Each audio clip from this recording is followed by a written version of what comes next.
Good morning. It is my habit and tradition to open hearings that I chair with a prayer, so please join me with a quick prayer. Heavenly Father, we come to you this morning humble, understanding that we desperate need of your wisdom and guidance and discernment. Lord, in particular, we pray for the families and those affected by the bombing in Manchester last night. A clear reminder of how dangerous this world is, and we ask your comfort and healing for those involved in that horrific experience. We ask, Lord, you be with us this morning as we try to find the truth, try to find answers that our American public wants, and we ask for your guidance and wisdom. These things in your Son's name, Jesus. Amen. Well, good morning. The committee will come to order. I'd like to welcome our witness, the former director of the Central Intelligence Agency, John Brennan. Thank you, Mr. Brennan, for agreeing to come visit with us this morning. We appreciate that. As you're aware, there's, like I mentioned by prayer, a horrific attack last night in Manchester Arena in the UK. We obviously offer up our prayers and sympathies to the families of the deceased and injured. And while there are many unanswered questions, last night's unspeakable tragedy reminds us the crucial role our intelligence agencies play in protecting our homeland. I'm confident that our AC agencies are doing all they can to assist our UK partners at this time. I'd now like to remind our members and the witnesses that this morning's portion is an open hearing. There will be a closed session in the Intelligence Committee spaces immediately following today's open hearing that will allow members and the witness to discuss classified information. To our guests in the audience, welcome. We appreciate the public and the media's interest in the committee's important work. We expect proper decorum will be observed at all times and disruptions during today's proceedings will not be tolerated. This time, I'd like our witness to stand and raise your right hand, please. I do solemnly swear and affirm that the testimony you will give this committee will be the truth, the whole truth, and nothing but the truth. So help you God. Well, thank you, Mr. Brennan, again. Appreciate it. I now recognize myself for 5 minutes. As you know, the committee has an incredible responsibility to the American public. We are charged with getting to the bottom of the facts regarding Russians' involvement in the 2016 election and what, if any, steps were taken by the United States government to prevent such interference in our election. It's my hope that your testimony today will assist both ours and the American public's understanding of the facts surrounding the Russian active measures during our last presidential campaign. As a former director of the CIA, you have a vital knowledge of the events and activities of last year and were a key player in the preparation of the intelligence community assessment regarding Russian activities and intentions in recent U.S. elections published in January 2017. You're one of a handful of former U.S. government employees that can assist this committee with understanding the events that took place and the judgments rendered by the intelligence community regarding those matters. In particular, I'm hopeful you will discuss your understanding of the ongoing Russia threat and the actions that were taken by the Obama administration to counter it. This committee was focused on the Russian aggression long before 2016 election, so it is disheartening to wonder why more action was not taken sooner. I hope you will add some insight into this important matter. Every day, the American public is bombarded with news about the Russian interference in our elections. Many of these reports are false and or misleading. Today is an opportunity to focus on the truth, and the truth can be only found through a full and fair investigation of all the facts. The committee has a vital duty to the American public to conduct comprehensive bipartisan oversight of the intelligence community and to follow the facts wherever they lead. To that end, your testimony today will greatly help us meet this solemn obligation. And with that, I recognize the ranking member, Mr. Schiff, for 5 minutes for any opening comments that he would like to make. Adam? Thank you, Chairman. Good morning, Director Brennan, and welcome. We thank you for coming before our committee and for your lifetime of service to the country. We awoke today to the terrible news from Manchester that a suicide bomber killed and wounded scores of young people, including children enjoying music at a concert. It's difficult to describe the depravity of that act, let alone view the images of the carnage which has now been claimed by ISIS. We know that your colleagues in the intelligence community are doing everything they can to share information with the British and working day and night to prevent such attacks from again plaguing our own country. We thank them and the brave servicemen and women fighting this scourge of terror in places like Iraq, Syria, and Afghanistan. 2 months ago, our committee held its first open hearing with then FBI Director Comey and NSA Director Rogers. Because Mr. Comey was responsible for investigating whether U.S. persons were involved in the Russia hacking of our election, many of our questions at that hearing went to the issue of collusion. It was at that hearing that Director Comey first revealed that the FBI had opened a foreign counterintelligence investigation of people associated with the Trump campaign in July of last year, and that this investigation was ongoing. Director Comey and Rogers also repudiated the President's contention that he was the subject of an illegal wiretapping operation orchestrated by his predecessor. Today we'll hear the testimony of former CIA Director John Brennan, who had the responsibility to determine Russia's plans and intentions in the United States and around the world. Those plans involved an unprecedented attack on our democratic institutions, and those intentions included a desire to tear down our democracy, and more than that, a wish to undermine the candidacy of Hillary Clinton and advance the prospects that Donald Trump would become President of the United States. The audacity of the Russian intervention in our election took most Americans by surprise. And today we will look to Director Brennan to inform us when the CIA first learned that the Russians intended to do more than gather foreign intelligence and were intent on weaponizing the data by publishing it at critical times during the campaign. What accounts for the Russian willingness to interfere in such a brazen way? What were they hoping to accomplish, and why were they willing to run the risk of getting caught? Did the Russians believe that the U.S. government response would be so muted that they could get away with it and pay little price? Since the decision to intervene in our election came from the very top levels of the Kremlin, was Putin himself encouraged by then-candidate Trump's call for the Russians to hack Hillary Clinton's emails and his promise that they would be richly rewarded for doing so? While the CIA's mission is to gather foreign intelligence, we will also want to explore with Director Brennan what the agency may have learned about the issue of U.S. person involvement in the Russian operation and can share an open session about how the Russians may have identified or targeted U.S. persons to secure their assistance or co-opt them, and what mechanism was established, if any, for the sharing of information between elements of the intelligence community and the FBI. Our agencies have concluded that the Russian attack on our democracy was not a one-off, and they will do so again. In fact, the Russians are already employing many of the same tactics in Europe. We will want to know the Director's views of the broader Russian aims and what we can do to stop them. Finally, the disruption of our democracy that the Russians sought to provoke continues to reverberate throughout our government. Over the course of the last 2 weeks, several matters have been alleged that are of grave concern to our committee and the public that have a direct bearing on our investigation and the relationship between the President and the intelligence community. It is alleged that the President shared sensitive and classified information with the Russians that was provided by one of our intelligence partners. It is alleged that the President urged Director Comey to lay off the investigation of Michael Flynn and asked the Director to pledge his loyalty. Most recently, it is alleged that the President weighed in with the Directors Rogers and Coates and urged them to rebut the issue of collusion, and that his staff asked personnel at those agencies to lobby Director Comey to drop the Flynn case. And significantly, it was admitted by the President himself that the Russia probe was the primary motivation behind his firing of Mr. Comey. If accurate, these events would have taken place shortly after you left the CIA. But as I imagine, you must have maintained many relationships with the incredible workforce at the CIA and elsewhere where you served for many decades. We will be interested to learn whether members of the intelligence community have shared information with you that corroborates any of these allegations, and how you assess the conduct of the administration may be impacting the ability of our agencies to gather critical information from our partners and the ability of the FBI to carry out its investigation free from interference. And last, I want to say a word about the appointment of Mr. Mueller as special counsel. Many of us have known Director Mueller for many years and have the utmost respect for him. But I take sharp issue with those who have suggested that his appointment, as important as it was to ensure public confidence in the conduct of the DOJ investigation, somehow obviates the need for our own congressional probe. Our investigation and Mr. Mueller's have two very different but equally important objects. His will ultimately determine whether any U.S. laws were broken and who should be brought to justice if they were.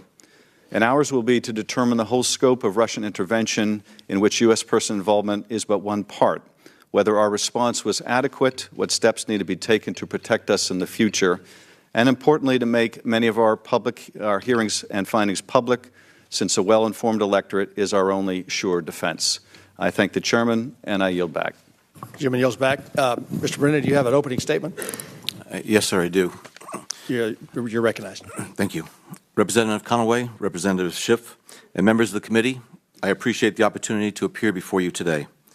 As you know, I served as Director of the Central Intelligence Agency from March 2013 to January of this year, as Assistant to President Obama for Homeland Security and Counterterrorism from 2009 to 2013, and as a CIA officer from 1980 to 2005.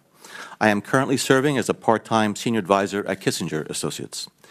I would like to express my deepest condolences, like you, to the British people and to the families of those killed and injured in yesterday's heinous attack against innocents in Manchester. I am confident that intelligence, security, and law enforcement officers from the United Kingdom, United States, and other countries are actively working to find those responsible and to prevent further attacks, and I wish them Godspeed. Congress and the American people have already heard from former and current U.S. officials intimately involved in uncovering Russian attempts to interfere in the 2016 presidential election, notably from former Director of National Intelligence James Clapper, former Director of the FBI James Comey, former Acting Attorney General Sally Yates, and NSA Director Admiral Mike Rogers. Rather than repeating details contained in their testimonies, I will use this opportunity to make three main points before I take your questions. First, I'm exceptionally proud of the work done by the women and men of the CIA, who, along with their talented colleagues from the FBI, NSA, and the Office of the DNI, tracked and exposed Russian active measures against our presidential election. When it became clear to me last summer that Russia was engaged in a very aggressive and wide-ranging effort to interfere in one of the key pillars of our democracy, we pulled together experts from CIA, NSA, and FBI in late July to focus on the issue, drawing in multiple perspectives and subject matter experts with broad expertise to assess Russian attempts to interfere in the U.S. presidential election.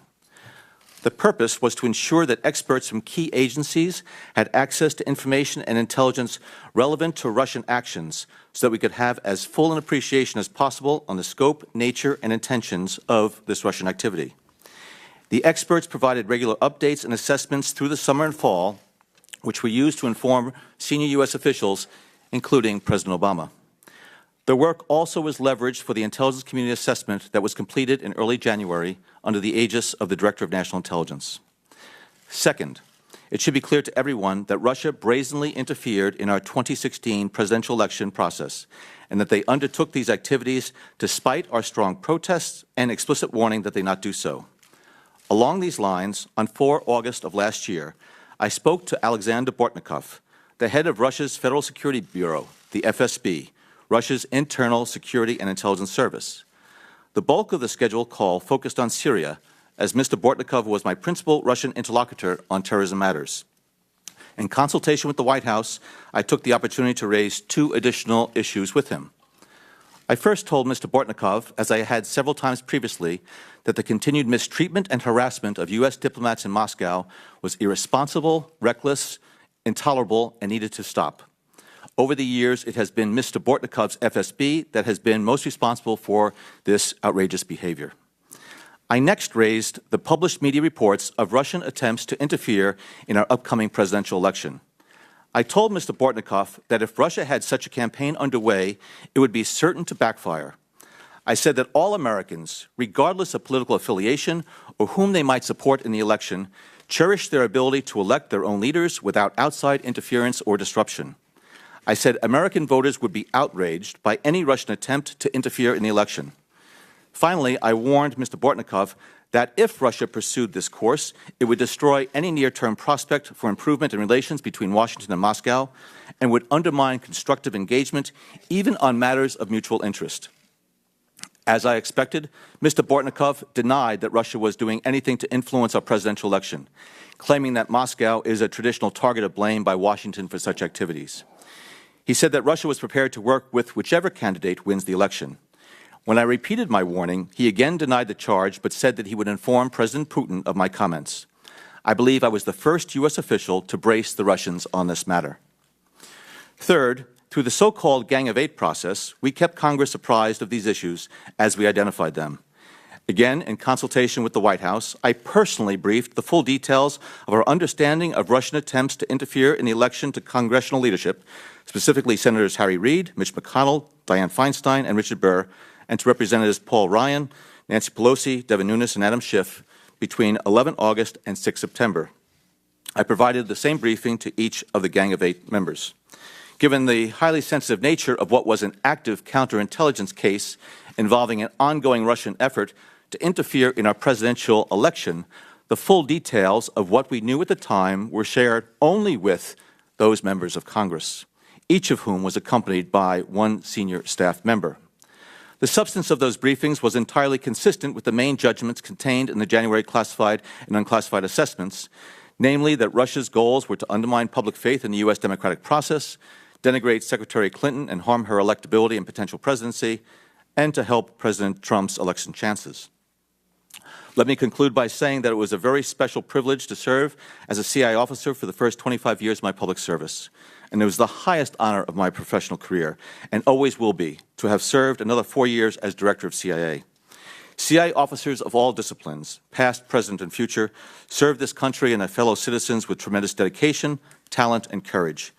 They recognize that this country's national security rests heavily on their continued outstanding work and on the sacrifices they and their families make every day on behalf of their fellow citizens.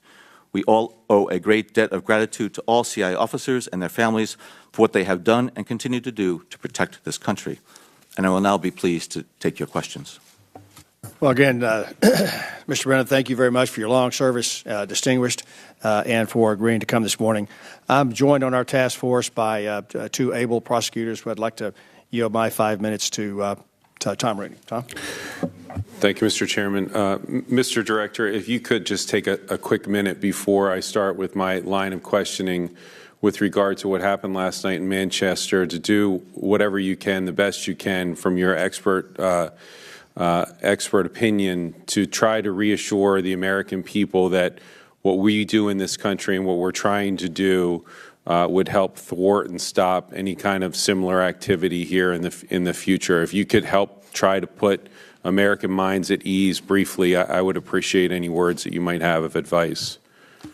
Well, I would say that ISIS and Al-Qaeda and their terrorist affiliates continue to try to carry out these outrageous attacks in Europe as well as in the United States. But I can say with great confidence that this country has the absolute best counterterrorism community that knits together the experts from intelligence, law enforcement, homeland security, and does a great job of making sure that our federal structure is interoperating as best it can with state and local officials and local law enforcement. And so I have seen a tremendous growth of capability, as well as in enhanced national architecture since 9/11 in terms of the ability to share counterterrorism information quickly, terrorist threat information, so that when it's collected overseas or wherever, it gets to those individuals who have to take action on it. So I can assure the American people that I know today my former colleagues are working even harder than they ever had before to prevent attacks. Thank you, sir. And to the matter at hand, we heard the ranking member speak in his opening, as well as we've heard in the press numerous times with regard to, and in your opening statement, the Russian investigation, what the Russians were trying to do with regard to our election, the Russians interfering with our election, whether it be through the RT or propaganda or whatever.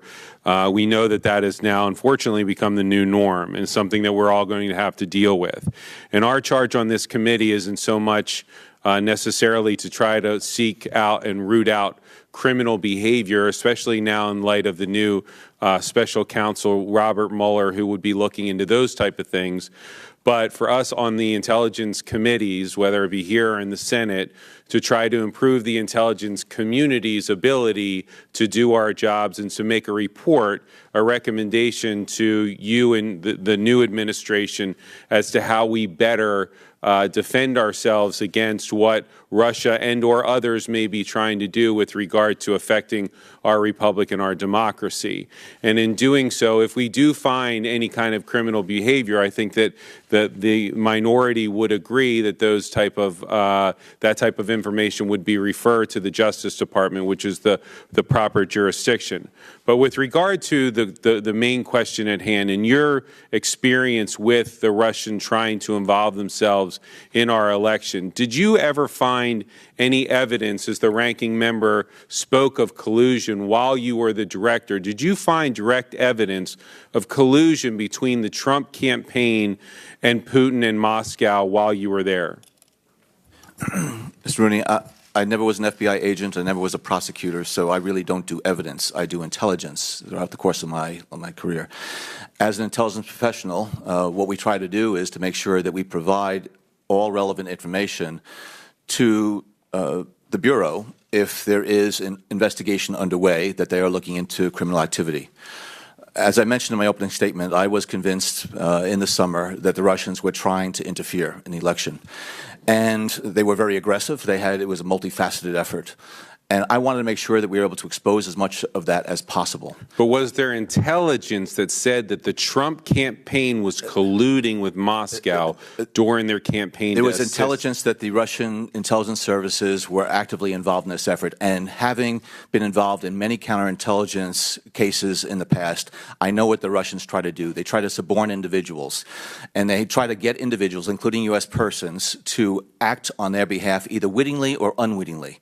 And I was worried by a number of the contacts that the Russians had with U.S. persons, and so therefore, by the time I left office on January 20th, I had unresolved questions in my mind as to whether or not the Russians had been successful in getting U.S. persons involved in the campaign or not to work on their behalf, again, either in a witting or unwitting fashion. And so, therefore, I felt as though the FBI investigation was certainly well-founded and needed to look into those issues. When you talk about, and I'm running out of time, but hopefully I'll be able to circle back, can you describe their capabilities beyond just propaganda and actual infiltrating, whether or not there was, you had intelligence to infiltrate the campaign with capabilities beyond just propaganda and beyond just reaching out or trying to influence the news or the campaign, and how long have we known about these type of capabilities? There's a lot of intelligence that's been built up over the years about Russia's MO in terms of trying to gain influence in Western democracies, how they've been able to use individuals, they've been able to use politicians, political parties, they've been able to use elements within the media to try to make sure that their objectives are realized. And so, again, knowing what the Russian MO is and has been, including in elections in Europe, I certainly was concerned that they were practicing the same types of activities here in the United States. And that's why, as I said, we set up a group in late July that included the FBI and NSA. I wanted to make sure that every information and bit of intelligence that we had was shared with the Bureau so that they could take it. It was well beyond my mandate as director of CIA to follow on any of those leads that involved U.S. persons. But I made sure that anything that was involving U.S. persons, including anything involving the individuals involved in the Trump campaign, was shared with the Bureau. Thank you, Mr. Chairman. That was time expired. Mr. Schiff, 5 minutes. Thank you, Mr. Chairman. Wanted to follow up on a comment that I made in the opening statement, and that is with respect to a number of the allegations that have been made recently that the President or his aides may have sought to enlist the help of members of the IC or Director Comey himself to drop the Flynn investigation. Have any members of the IC shared with you their concerns that the President was attempting to enlist the help of people within the intelligence community to drop the Flynn investigation? No, sir. Are you aware of any efforts the President has made to enlist the support of intelligence community personnel to push back on a narrative involving the collusion issue that Mr. Rooney was asking about? I am unaware of it. I want to ask you about the allegations concerning the President's meetings in the White House, in the Oval Office with the Russians.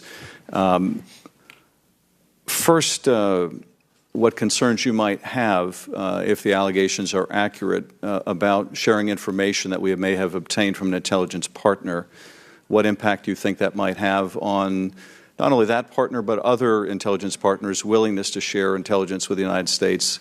But more than that, if you could also shed your insights on one other thing, and that is the Russians' reaction to that meeting was at least twofold. One was Vladimir Putin's offer to validate what happened in the Oval Office, to provide his own transcript of that meeting, but also the Russian publication of photographs from that meeting.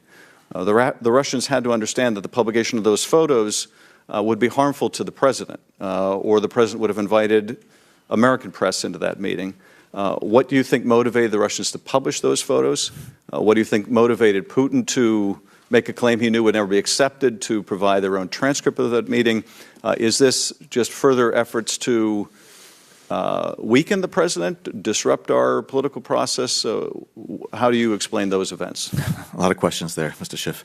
The first point I'd like to make is that I shared classified information with the Russians while I was director of CIA. CIA, on a routine basis, shares classified information with Russians on terrorism matters. It doesn't mean that it becomes unclassified. It means that it retains the classification, but is releasable then to Russia or to other partners. So that in itself is not unprecedented. And I don't know what was shared or said in the Oval Office, but if the reports in the press are true that Mr. Trump decided to spontaneously share some intelligence with the Russians, I think he would have basically violated two protocols. And those two protocols are, one is that such intelligence, classified intelligence, is not shared with visiting foreign ministers or local ambassadors. It's shared through intelligence channels because it needs to be handled the right way, and it needs to make sure that it is not exposed. He didn't do that, if the press charges are accurate. Secondly, before sharing any classified intelligence with foreign partners, it needs to go back to the originating agency to make sure that the language in it is not, even just providing the substance, going to reveal sources and methods and compromise the future collection capability. So it appears as though, at least from the press reports, that neither did it go in the proper channels, nor did the originating agency have the opportunity to clear language for it. So that is a problem. What I was very concerned about, though, is the subsequent releases of what appears to be classified information purporting to point to the originator of the information, liaison partners. These continue to be very, very damaging leaks, and I find them appalling, and they need to be tracked down. So that was where the damage came from, I think, that it was released in the press. Now, the Russians are watching very carefully what's going on in Washington right now, and they will try to exploit it for their own purposes and to see whether or not they can further, I think, seed partisan animosity here in Washington and try to roil the waters, the political waters here. And so even though the election is over, I think Mr. Putin and Russian intelligence services are trying to actively exploit what is going on now in Washington to their benefit and to our detriment. Falpa, again, on Mr. Rooney's questions, when you had these concerns raised about the Russian efforts and their potential effort to suborn U.S. persons to their cause in the hacking operation, did you take steps to set up an organizational structure to analyze the Russian campaign so that members of the FBI, CIA, NSA, and other agencies would look at these allegations in a cohesive fashion?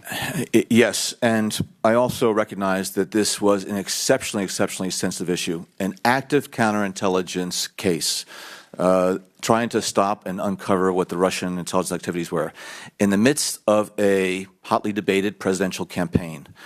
That included information that may have involved U.S. persons' contacts with Russia, whether they be benign or not.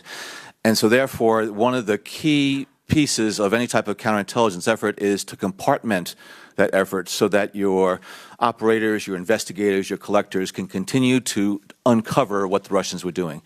We set up a group within CIA. I spoke to Jim Comey, I spoke to Mike Rogers to make sure that they were able to send over their experts so that they could share information among them, even the most sensitive information that was not disseminated within the community. I wanted to make sure that, learning the lessons of 9/11, that there were not going to be any stovepipes and barriers to sharing information from the intelligence and law enforcement communities. Thank you, Mr. Chairman. I yield back. Too much time, Mr. Byron. Mr. Gowdy, 5 minutes. Thank you, Mr. Chairman. Director, thank you for your service to our country. Let's go back to where we were a couple of minutes ago. You mentioned, or you testified, that you had a conversation in August of 2016 with your Russian counterpart. You testified that you briefed at least 8 members of Congress throughout the pendency of your investigation. When you learned of Russian efforts, and we'll get to that in a minute because my understanding from your unclassed report is Russia has historically attempted to interfere with our electoral process, and they did so without coordination, collusion, or conspiring with any of the candidates. So they have a history of doing it. We'll lay that aside for a minute. 2016 electoral process. When you learned of Russian efforts, did you have evidence of a connection between the Trump campaign and Russian state actors? As I said, Mr. Gowdy, I don't do evidence. And we were uncovering information and intelligence about interactions and contacts between U.S. persons and the Russians. And as we came upon that, we would share it with the Bureau. I appreciate that you don't do evidence, Director Brennan. Unfortunately, that's what I do. That's the word we use. You use the word assessment. You use the word tradecraft. I use the word evidence. And the good news for me is lots of my colleagues on the other side of the aisle use the word evidence too. One of my colleagues said there is more than circumstantial evidence of collusion between the Russians and the Trump campaign. Now, there are only two types of evidence. There's circumstantial and direct. So if it's more than circumstantial, by necessity, it has to be direct. Those aren't my words. Those are the words of one of my colleagues on the other side of this very committee. Another Democrat colleague on the other side of this committee also used the word evidence, that he has seen evidence of collusion between the Trump campaign and the Russians. And yet a third California Democrat said she had seen no evidence of collusion. So that's three different members of Congress from the same state using the same word, which is evidence. And that's the word that my fellow citizens understand, evidence. Assessment is your vernacular. Tradecraft is your vernacular. You and I both know what the word evidence means. And we're not getting into whether or not you corroborated, contradicted, examined, cross-examined. We're not getting into how you tested and probed the reliability of that evidence. It's a really simple question. Did evidence exist of collusion, coordination, conspiracy between the Trump campaign and Russian state actors at the time you learned of 2016 efforts? I encountered and am aware of information and intelligence that revealed contacts and interactions between Russian officials and U.S. persons involved in the Trump campaign that I was concerned about because of known Russian efforts to suborn such individuals, and it raised questions in my mind, again, whether or not the Russians were able to gain the cooperation of those individuals. I don't know whether or not such collusion, that's your term, such collusion existed. I don't know. But I know that there was a sufficient basis of information and intelligence that required further investigation by the Bureau to determine whether or not U.S. persons were actively conspiring, colluding with Russian officials. Do you know the basis of that information that you share with the Bureau? I mean, what was the nature of the evidence? I think, Mr. Gowdy, this committee has now been provided information that relates to that issue in terms of information that the agency shared with the Bureau, and that is something that is appropriately classified.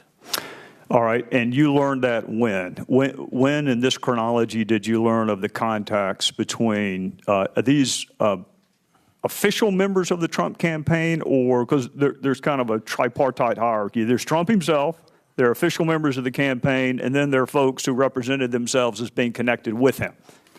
I'm not going to try to identify individuals nor try to parse it. I don't want you to parse it. I just want you to identify the individuals. I don't want you to parse it. I'm not going to identify the individuals because this is information that, again, is based on classified sources and intelligence. Were they official members of the campaign? I'm going to defer to current agency officials to be able to further provide to you information related to that. But my understanding is that this committee has access to the documents that we would have provided to the Bureau. All right. Last question, because I'm out of time. We can use the word evidence. We both know what the other one's talking about. How did you test, probe, examine, cross-examine, otherwise test the reliability or believability, credibility of that evidence you uncovered?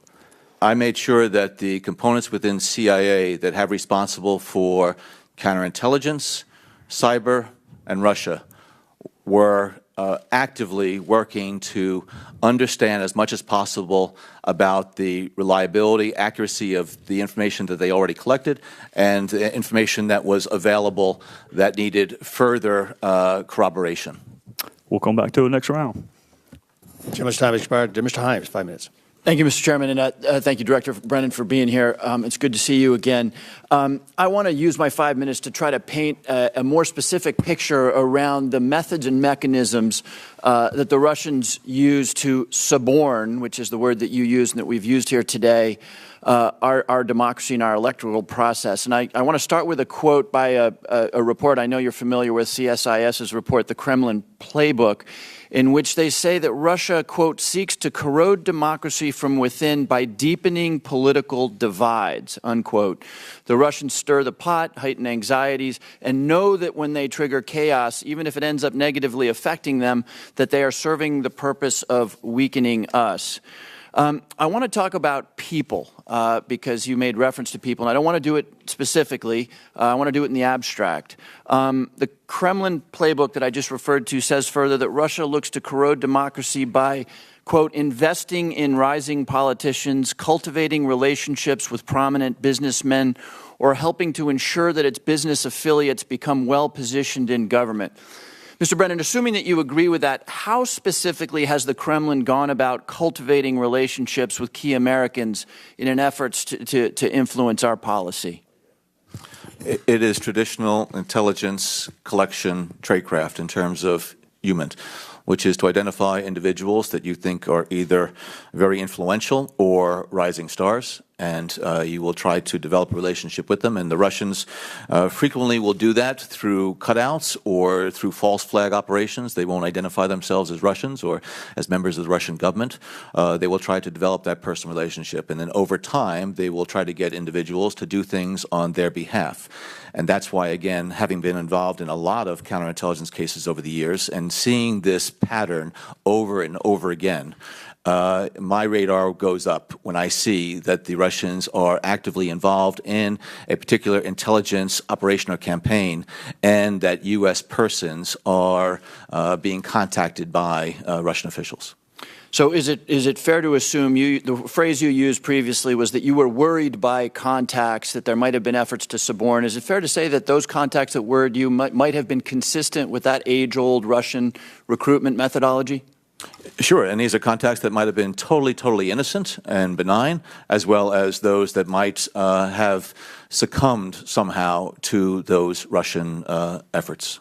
Great. Let me shift focus from Americans to Russians. We hear a lot about Russian oligarchs, and I'm not asking you a question about specific Russian oligarchs. We may do that in closed session. But can you tell us a little bit about what the role of Russian oligarchs is in Putin's plan? What levers of influence do they use? And why do some Americans fall for contacts with Russian oligarchs and business people?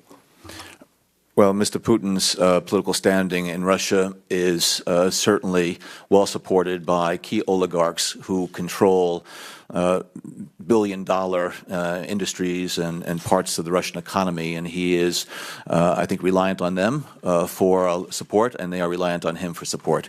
And so they obviously have a lot of international connections, a lot of business connections that they will use to advance their business interests.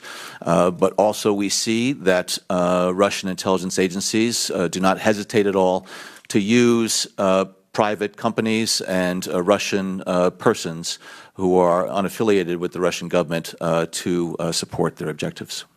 And so we've talked about Americans and Russians now in these couple of minutes. Do Americans who are suborned in such a way and Russian oligarchs that are recruited or suborned, do they necessarily need to know that they are doing Russia's bidding? No, many times they do not. They do not even know that the person that they're interacting with is a Russian. Many times they know that individuals may be Russian officials, but they don't know that there's an intelligence connection or an intelligence motive behind it. Thank you. Thank you. I'm running low on time, so I'll just close with this thought. There's hardly anyone left today who doubts that Russia attacked us. But what we have to realize is that the true thrust of the Russian attack is what they have triggered in us, the partisanship. Every time we refuse to face facts, every time we attack the messenger rather than confront the actions that happen, every time we undercut our allies and our alliances and our values, I think we're playing precisely into Russia's fondest hopes. We're doing something that, in my opinion, the great Cold Warriors, be it Ronald Reagan or Harry Truman, would never have allowed. So I thank you for your testimony and yield back the balance of my time. Chairman's time has expired. Mr. King, 5 minutes. Thank you, Mr. Chairman. Mr. Brennan, before I yield to Mr. Gowdy, I have one question to ask you. And I realize we're in an open session, so I'm going to word it a certain way, but I think you'll understand what I'm saying. In the preparation of the report on the 2016 election, which concluded that Russia favored the election of Donald Trump, who would have made the decision to include or exclude any evidence or indications of Russian intentions that were contrary to that conclusion? Myself, Jim Comey, Mike Rogers, and Jim Clapper relied on the experts who pulled this draft together in the intelligence community assessment. And it was a process where the representatives from those entities wrestled with the language to make sure that they had as much accuracy and precision and consensus as possible. So any adjustments that were made during the process. I met with some of my officers who were involved in it. I asked them questions. I wanted to make sure that they were comfortable with sort of the language that was being used, but it would have been that internal interagency process that then resulted in the intelligence community assessment. That is the traditional way that these assessments are drafted, are coordinated, and are published. And again, without even getting to the final conclusion, if there were other evidence, though, that indicated contrary, should that have been listed or not? You're dealing with a lot of information when you put together an intelligence assessment, and it comes down to a distillation process. And as you know, there were two products that were produced, a unclassified version and a highly classified version.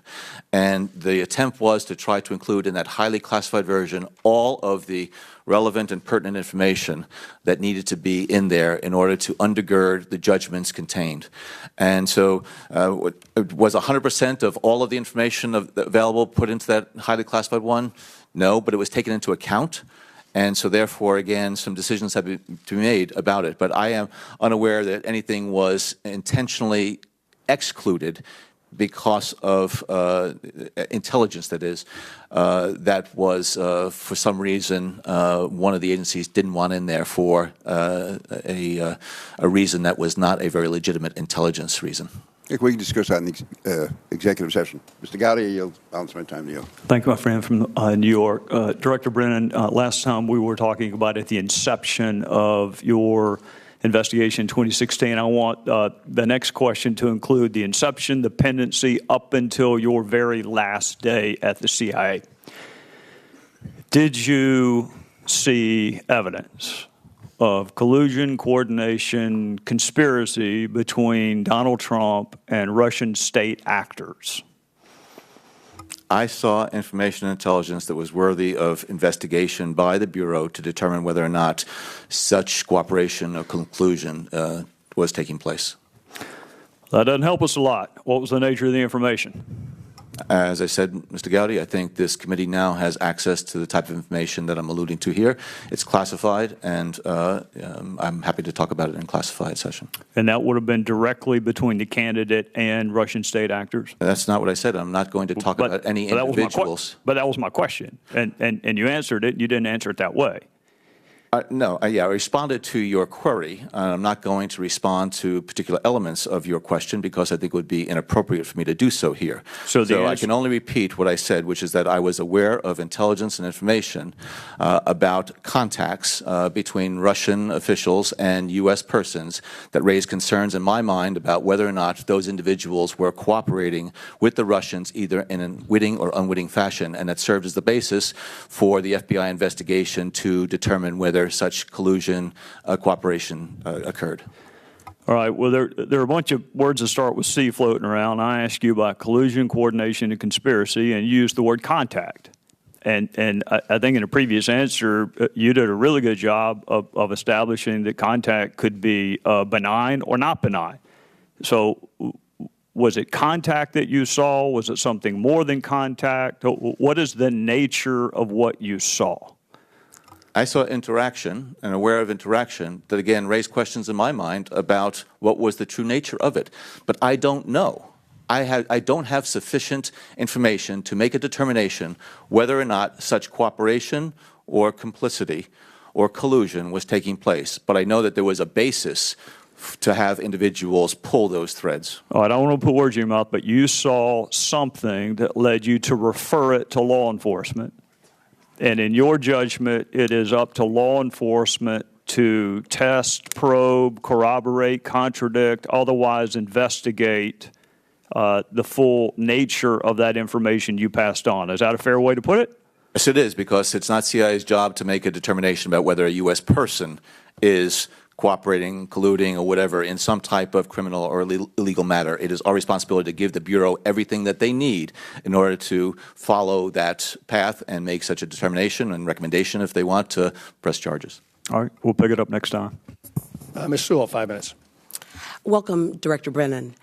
Building on the questions that my colleague, Mr. Himes, talked with you about, I'd like to ask you some more specifics about Russia attacking us and how their attacks specifically cause us to doubt our own credibility as Americans. I'd like to talk about truth and what it means to be truthful to your country if you are in a position of power. Director Brennan, was Putin first within Russia and then against us working to undermine truth? And how exactly has he done that? Mr. Putin and Russian intelligence services are determined to do what they can to influence in a very inappropriate and illegal way activities within Western democracies to undermine the Western-led liberal democratic order. They do that on a regular basis. They see that as Western democracies as a threat to them. So that's why the cyber domain right now is a growing playground for Russian activities, and they will use that and exploit it whatever way they can. So they've been involved in elections for many years, including try to influence the ones here in the United States with propaganda or whatever. But this cyber environment now provides new opportunities to collect and release, to influence, and they are increasingly adept at it. So you said that they're going to do it again. The IC unclassified assessment said that. Has there been any blowback or consequences to Russia for their interference in our election?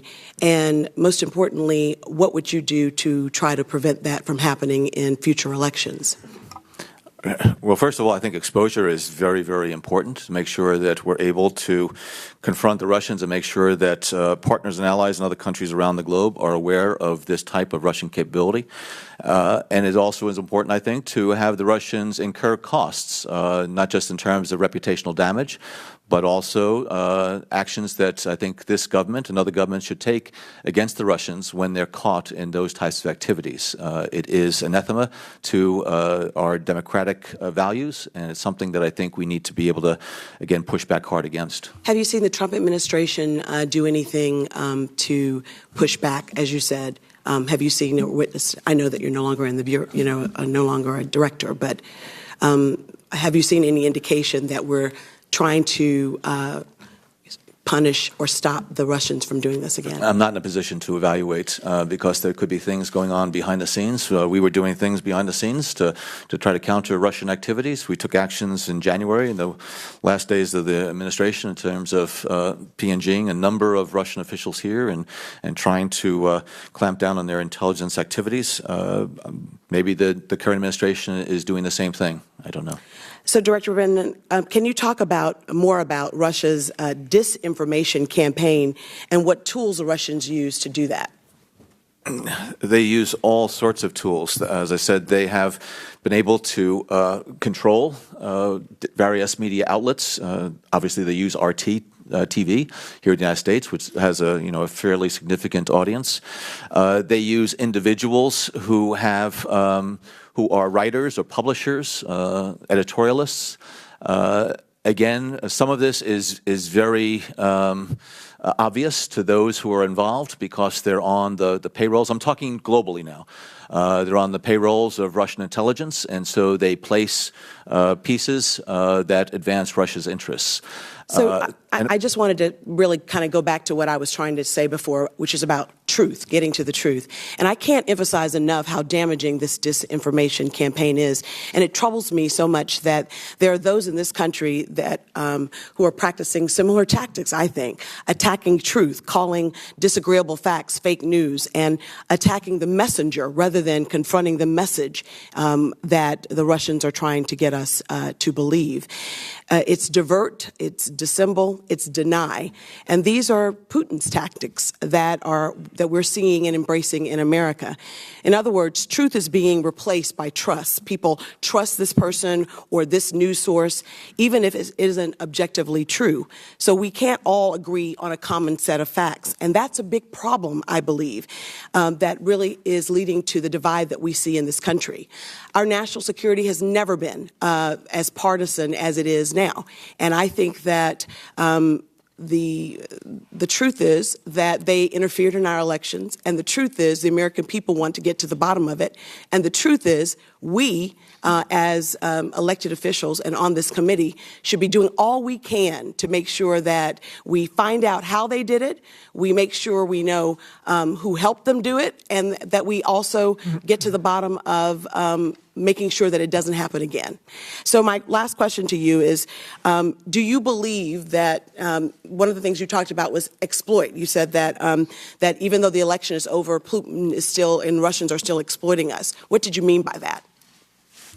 I mean that, again, this has been a pattern of Russian intelligence services to try to take advantage of the openness of Western societies, free press and other things, and political parties and systems to find opportunities and vulnerabilities that they can use to advance their interests. They will continue to do this. I think they're probably taking some lessons from this past experience. I don't believe that this is going to make them at all recoil and not engage in these types of things in the past.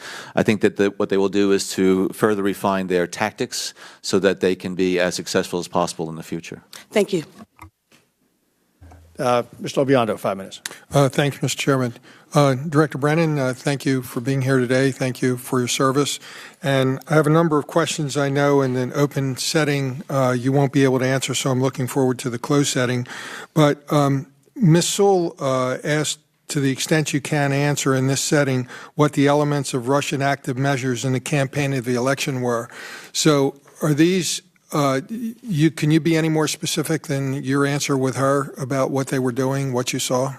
I think they're all chronicled in the Unclassified Intelligence Community Assessment in terms of it's very clear that the GRU was responsible for hacking into the networks of the DNC, DCCC, and were responsible through a cutout, releasing it through places like Lucifer 2.0, WikiLeaks, and others. And so they were taking advantage of information that they had collected that they determined, if it was publicly released, was going to advance their objectives that I had enumerated before. In addition, they amplified a lot of fake news stories that tried to denigrate Secretary Clinton. So it was a mixture of propaganda, it was cyber collection, and it was the release of information that was, again, seen as damaging to one of the candidates that they were trying to harm. So you said a moment ago that you don't believe they'll be deterred from engaging in activity like this in the future. Do you think they would attempt to influence the 2018 midterm elections? I have, unfortunately, grudging respect for Russian intelligence capabilities and their aggressiveness, their pervasiveness, and their determination to do what they can to undermine this country's democracy and democratic institutions, as well as those certainly in Europe and other areas. So I believe that they will try to exploit elections, but they will not wait only until elections. We know that they, again, are aggressively collecting and trying to evaluate individuals who may be influential, who currently are in government or are not. The Russian intelligence threat is a serious one, and this is just one manifestation of the nature of that threat. During your tenure as CIA Director, did you have the resources and authorities necessary to conduct what you needed to as it pertained to the Russians?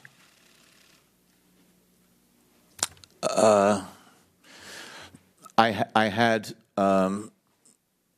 resources and authorities that allowed us to do things, but I think this is something that maybe in a classified setting we can talk more about.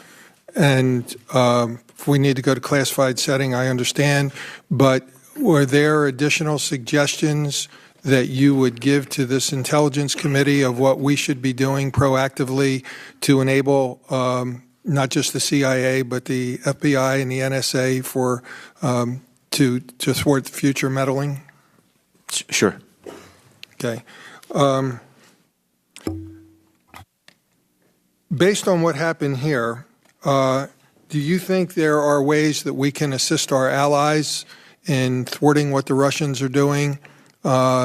Is it simply sharing information, or are there additional measures that can be taken? Because I think if one of us is successful, then more of us can be successful. I think it's a combination of things, and I have to be careful here, again, in an open setting, but certainly sharing information and making sure that they're aware of the techniques, the tactics, the procedures, as well as the practitioners that the Russians use. That is something that's very important.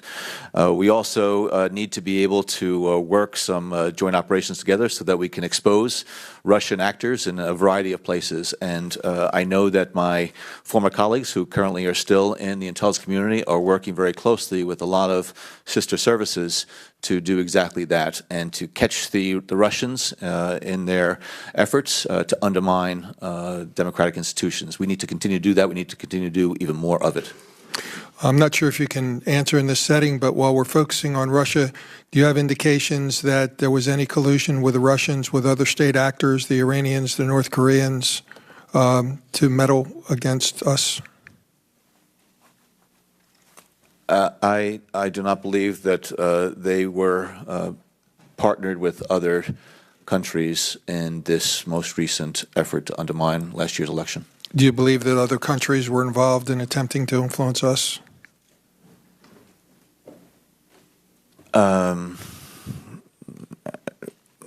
I'd have to think about that, and I want to talk to you about that in closed session. Okay. Thank you, Mr. Chairman. Gentleman's time expired. Mr. Carson, 5 minutes.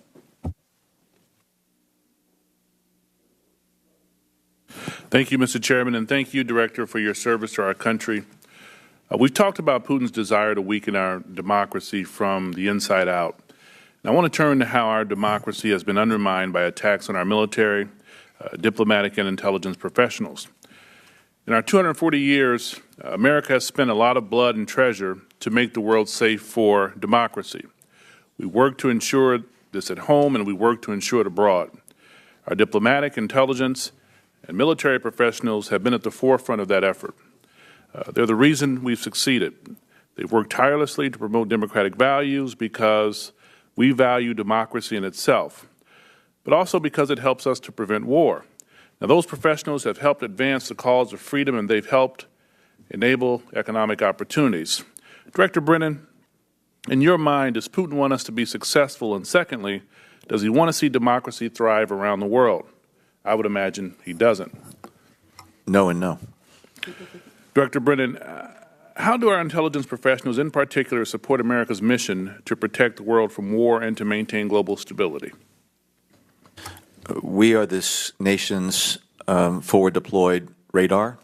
We are the ones that need to make sure that we understand what is going on, but also what is underway in the future.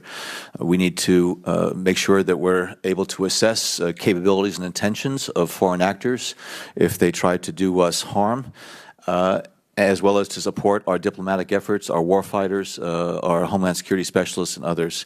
The Foreign Intelligence IC community has an enormous task to cover the globe, do it 24/7, frequently in places where they are in harm's way, but also in other areas where the threat to U.S. national security is much less obvious, much more insidious, and sometimes much more threatening. And so therefore, our nation's intelligence professionals really have a lot on their shoulders as far as keeping this country safe and secure. Yes, sir. And lastly, Director Brennan, do you believe, sir, that Putin and the Kremlin would like to see us hamper and shrink our intelligence and diplomatic capabilities? Sure, they know that we are their principal nemesis. We are the reasons why they have not been successful in so many areas, and we've been able to undercut and undermine them. So although they are capable, I wouldn't suggest for one moment that the U.S. intelligence community has not been very successful in preventing and thwarting Russia. That's so important, sir. You know, Secretary of Defense Jim Mattis, I think he knows that diplomats are the tip of the spear. He said himself in 2013, and I quote, "If you don't fully fund the State Department, then I need to buy more ammunition," end quote. So I'm concerned, as we all are, sir, when we see proposed cuts of a third to the State Department, a third to the entire budget, their entire budget, and the announcement that we, the United States of America, no longer champion human rights around the world. We are concerned with efforts to undercut our intelligence professionals, comparing them at times to Nazis. Comments by our own leaders. We can't let Vladimir Putin continue to undermine us by doing exactly what he wants us to do. Generations of intelligence, diplomatic, and military professionals have fought for our independence and for the march of democracy around the world. And I don't think, sir, neither do the rest of us, that we can't let their important work prove to be nothing. I thank you for your commitment and service to our great nation. I yield back, Mr. Chairman. Jim yields back. I inadvertently skipped Mr. Rooney for his own 5 minutes, so Mr. Rooney, 5 minutes. Thank you, Mr. Chairman. Mr. Director, I want to say that I have been up to the agency to review those documents that you had referred to before, and I look forward to talking about the information therein in our closed session. I also want to mention something that we had talked with Admiral Rogers and Mr. Comey for in our last or 2 open sessions ago from the House Intelligence Committee. It's one that sort of got a lot of hoopla on TV with regard to our side of the aisle here trying to make a diversionary tactic when we talk about the importance of what leaks do with our intelligence community. And I just want to ask you if you agree with Admiral Rogers that when high-level intelligence community officials, I think some news reports had almost 20 people leaking classified information to the press, if you agree with Admiral Rogers that that kind of leaking with our ability to have to reauthorize things like 702 so we can gather intelligence on bad guys for political purposes, if you agree that that kind of activity actually hurts our national security. I think the unauthorized disclosure of classified information at all times hurts our national security, compromises our intelligence capabilities, and needs to be investigated, needs to stop. Absolutely. Thank you. With regard to more specific questions, with regard to hacking, when did you learn of the Russian hacking in the last election cycle? Roughly. In the summer. And did you at that time notify both campaigns that you, or did somebody at the agency, or are you aware that both campaigns were notified at that time that there was an effort by the Russians to hack and try to influence the political campaign of last year? I was aware that both campaigns were being contacted and notified about it, yes. You said, I believe, to Mr. Gowdy that you believe that there was information of contact between people in the Trump universe and Moscow. Whether or not that was collusion or not remains to be seen. You said you didn't know if it was actual collusion. I think that your words were, "I don't know." Can you tell us whether or not, from the information that you've looked at, it looks like the intelligence shows that Moscow was actually rooting for Donald Trump, or were they rooting against Hillary Clinton? And why? I think my assessment is it was both. I think that they, at different times in the campaign, they felt that the fortunes of one candidate or the other was going up or down. And I think that they, most of the time, believed that Secretary Clinton was going to win the election. And so their efforts to denigrate her were not just to try to diminish her chances of winning, but also to hurt her and for her eventual presidency. But also, it's my assessment that they clearly had a more favorable view toward Mr. Trump, and actions they were taking were trying to increase his prospects, even though I think that they probably felt as though they were not all that great. Why? Why did they want her, or why did they want him and not her? I think that's a variety of reasons. One is that there was had been a traditional, I think, animus, certainly between Mr. Putin and Secretary Clinton, as well as there has not been a good relationship between between Putin and the Clintons over the years. I felt that Secretary Clinton, with some of her actions while she was Secretary of State, led to some of the domestic disturbances inside of Russia. And I think he was more concerned that she was going to be more rigid on certain issues, particularly on human rights and other issues. But what was Donald Trump going to do for them then? Or was it just that they didn't like Hillary? No, I think they felt that Mr. Trump, being a bit of an outsider, that they have in the past had some good relations with businessmen who happened to elevate into positions of government authority, and so felt as though, from a negotiating standpoint, that he might be more amenable to good relations. If that's true, one of the questions that I have, and this might be more appropriate for closed session, but if that's true, was there in your review of the evidence, was there more damaging evidence of Secretary Clinton that was not revealed? And if it wasn't revealed, what does that say about the Russian ability to be actually rooting for her to win? Well, yeah, we can talk about it in close, but as I said, I think that they anticipated that Secretary Clinton was going to win the election. And so I believe that they tried to damage and bloody her before the election, but also I would have anticipated that, had she been elected, that their efforts to denigrate her and hurt her would have continued during her presidency.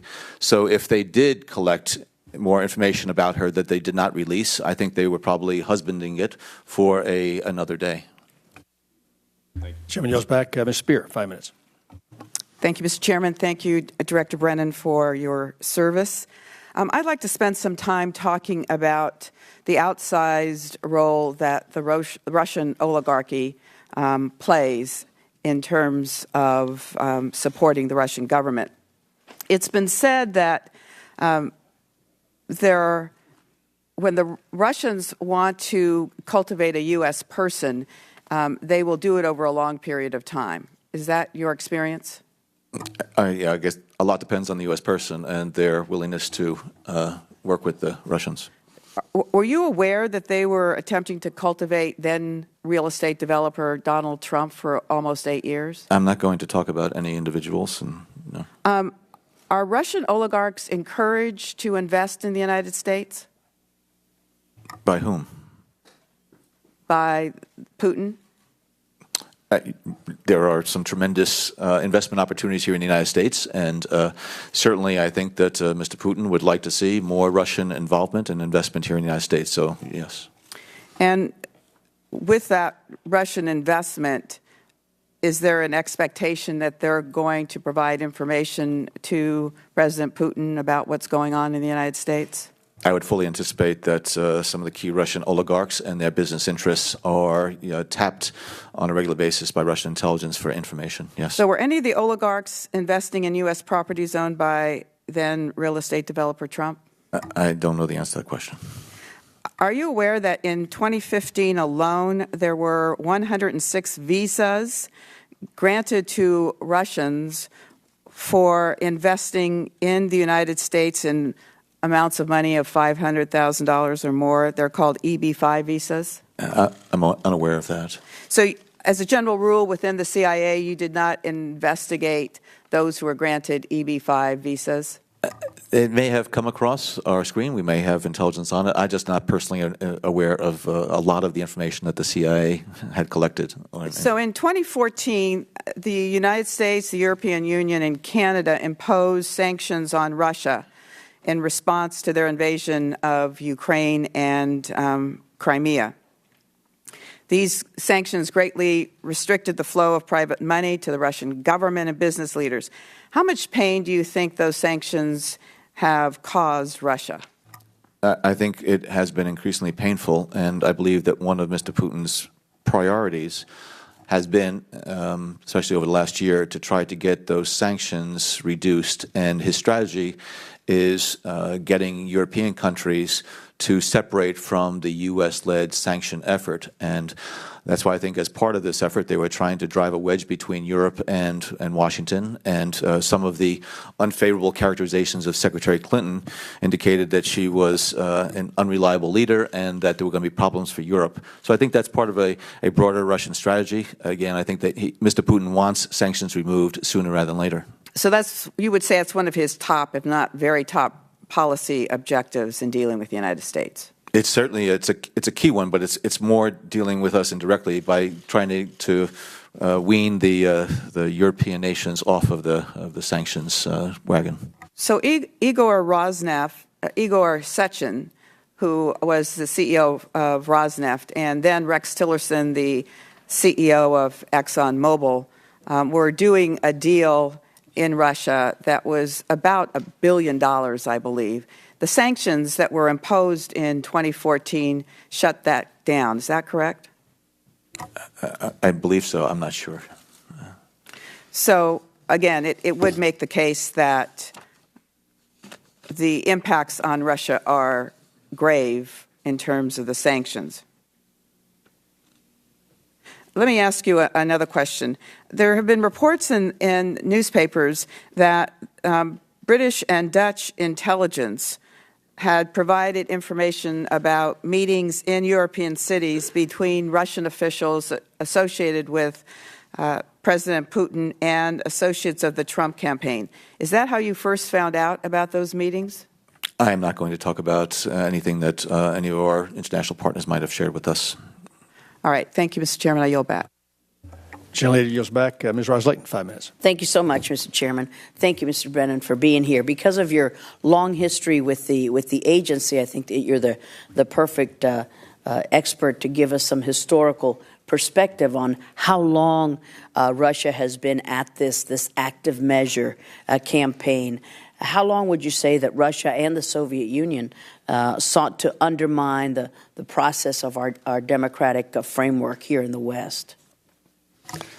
For many, many decades. For decades. And did Russia attempt to collect intelligence on specific U.S. presidential candidates or target political parties or organizations in the U.S. before 2016, or was it more of a general campaign? Yeah, well, I would defer to the Bureau, which would have the investigative lead in terms of what might be happening here on U.S. soil. But I know that, again, the Russians try to cultivate relationships with individuals. But, again, I would defer to the Bureau. Thank you. Can you provide any examples of past Russian or Soviet active measures, as they're called? Well, it runs the gamut from targeted assassinations of dissidents, of members of the media, of inside of Russia as well as outside of Russia, to getting people on their payroll in foreign governments and to carry out their actions, to their efforts in Ukraine as not just the military takeover of Crimea, but their basic intervention into eastern Ukraine with their intelligence and paramilitary services, to the active propagation of propaganda and disinformation as they try to besmirch and tarnish individuals, as well as the use of blackmail, compromat, that they would be able to then leverage for their own purposes. So it really does run the gamut from the most heinous and violent to that which is much more subtle and insidious. Yes, the scope is alarming. How does the Kremlin's attempt to influence this previous election compare to Soviet active measures during the Cold War? What has changed in their stagecraft? Well, I think when we talk about U.S. presidential elections, and we know that the Russians were trying to influence outcomes as well as perceptions back to the 1960s, I believe.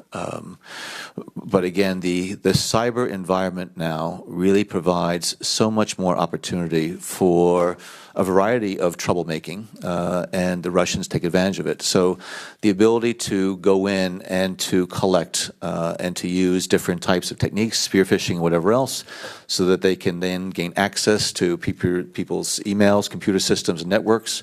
It is something that the Russians are quite adept at.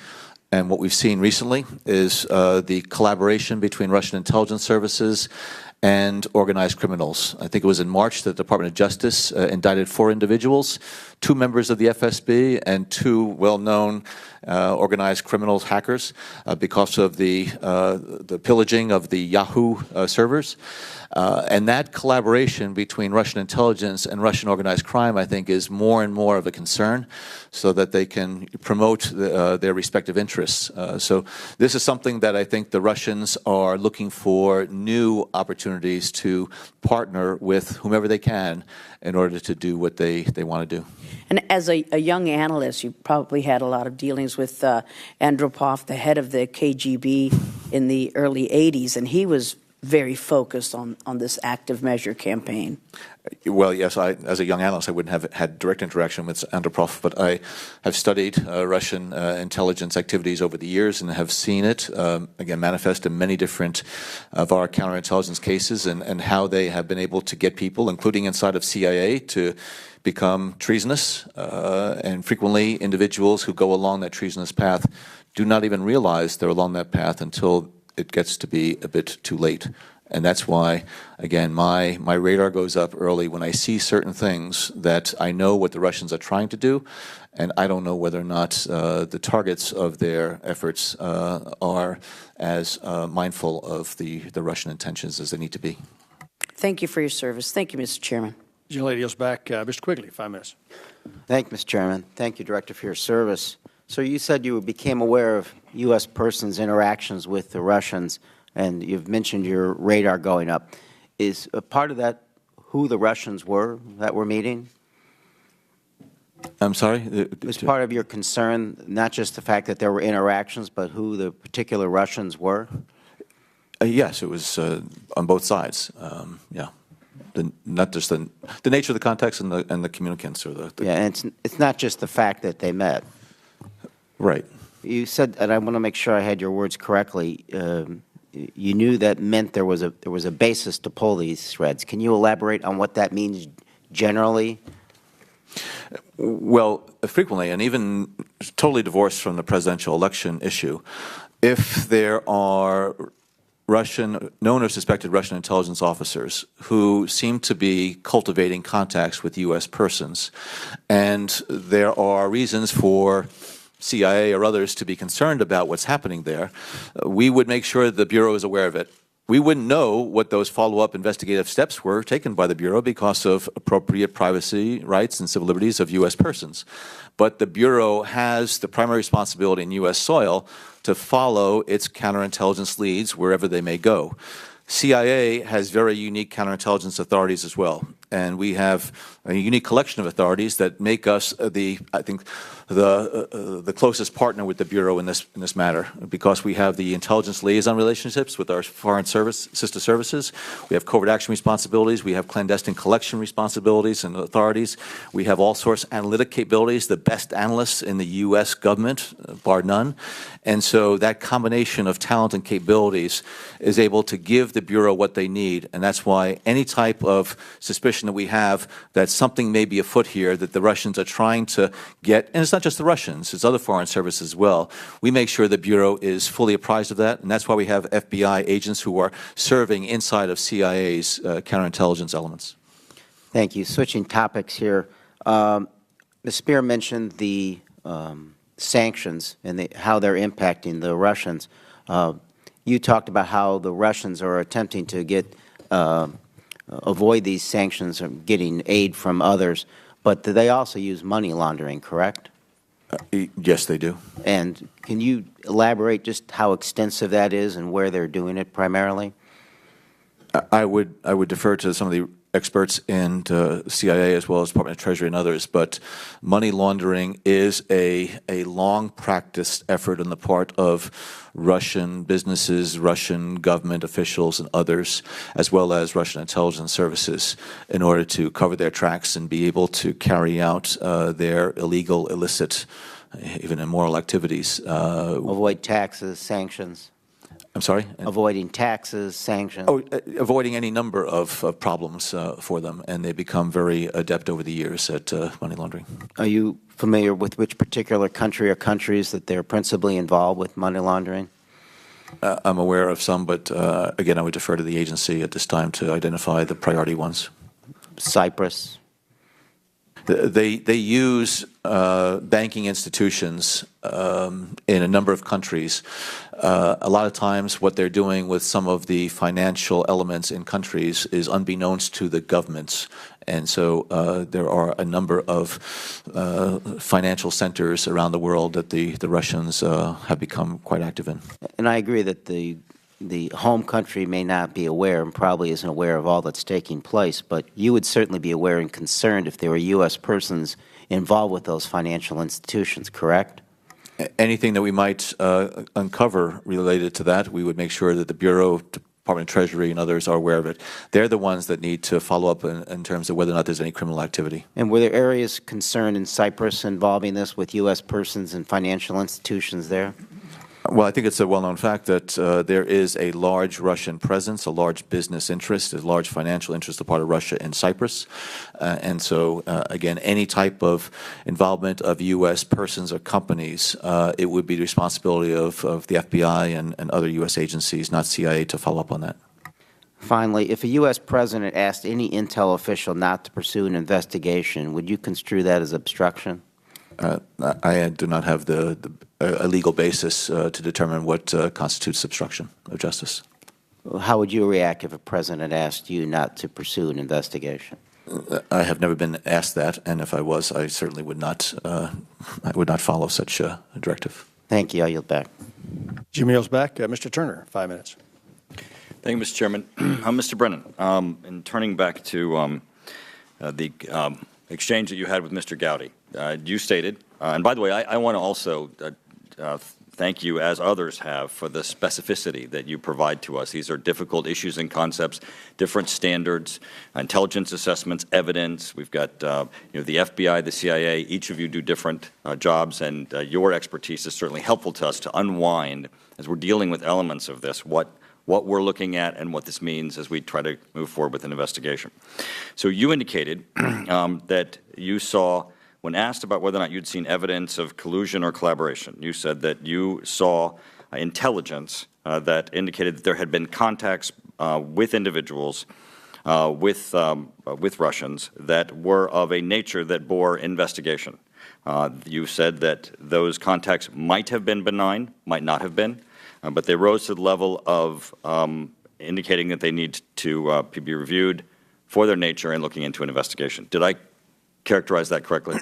Yes, but I don't want to take this out of context. We see contacts and interactions between Russian officials and U.S. persons all the time. It is when it's in the context that there's something else going on. And so we knew at the time that the Russians were involved in this effort to try to interfere in our election. So with that backdrop and increasing indications that they were involved in that, seeing these types of contacts and interactions during the same period of time raised my concern. Excellent. I appreciate that qualification. But if someone left this hearing today and said that you had indicated that those contacts were evidence of collusion or collaboration, they would be misrepresenting your statements, correct? They would have misheard my response to the very good questions that were asked of me. I'm trying to be as clear as possible in terms of what I know, what I assess, and what I can say. So you would say that's a misrepresentation of your statement, yes? I would say that it was not an accurate portrayal of my statement. Absolutely. Excellent. It was inconsistent with my remarks. So let me go to the next step. If someone saw what you saw, and only what you saw, with respect to those contacts, if they looked at the intelligence that you saw, where you said it might have been benign, might not have been benign, and then they characterize what they saw as having been evidence of collusion or collaboration, they'd be misrepresenting the intelligence, would they not? I don't know what else they have seen that could corroborate or is correlated. Only what you saw. They would be misrepresenting the intelligence, correct? I presume they would be misrepresenting what it is that I saw. Again, I don't know. Thank you. I appreciate that because I do believe that there are members of this committee that deserve that counsel because your specificity gives us an understanding of what we're reviewing. And I do believe that there are those who review some of the information that you have seen and represent it to the public absolutely incorrectly and misrepresent it. And I'd like to yield the remainder of my time to Mr. Gowdy.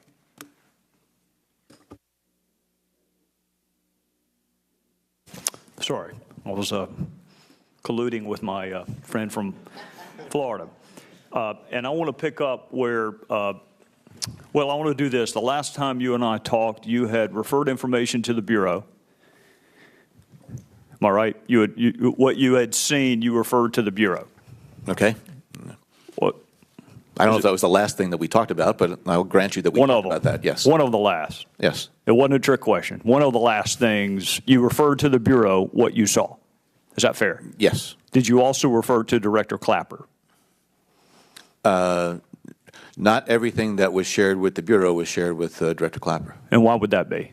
Because on counterintelligence matters dealing with U.S. personal information of a very sensitive nature, the Office of the DNI and the DNI does not have that type of operational responsibility. And what we try to do is to make sure that there is as little exposure of that information as possible. I would keep General Clapper informed about the nature of my engagements, but the materials that were shared with the Bureau would not have been shared with the DNI. Do you know if the Bureau opened a matter? Well, first of all, when was that? With as much specificity as you can give us, when did you refer that information to the Bureau? Would you accept last year as the answer? It was during the summertime, and but even previous, there are ongoing sharing of information with the Bureau, and so it was over the course of the year. All right. In conclusion, because I'm out of time, sometime in the summer, you shared the information with Director Comey at the Bureau. Sometime in the summer, there was information that the CIA had that was shared with the Bureau, but it wasn't the only period of time where such information was shared with the Bureau. Good enough. Thanks. Jim Yost back. Mr. Swalwell, 5 minutes. Thank you, Chair. Thank you, Director. Since you passed that information to the FBI Director, have you reviewed the FBI's development of that evidence or any other evidence? I am unaware of what the Bureau has done with that information, and I have no knowledge of anything even that the agency has done since January 20th. Are you aware of what the Bureau has briefed this committee with respect to evidence of collusion? I watched Jim Comey's hearing and his comments, and I've gone through his transcript, so I'm aware of it, yes. Are you aware of what the FBI has briefed this committee in a classified setting with respect to evidence of collusion? No, I'm not. Totally not. Director, May 10th of this year produced an unsettling image inside the Oval Office. President Trump standing and laughing with Russia's Ambassador Kislyak and Foreign Minister Lavrov. It's been further reported that President Trump shared highly sensitive code word information with Russia, putting at risk U.S. lives and jeopardizing sources and methods.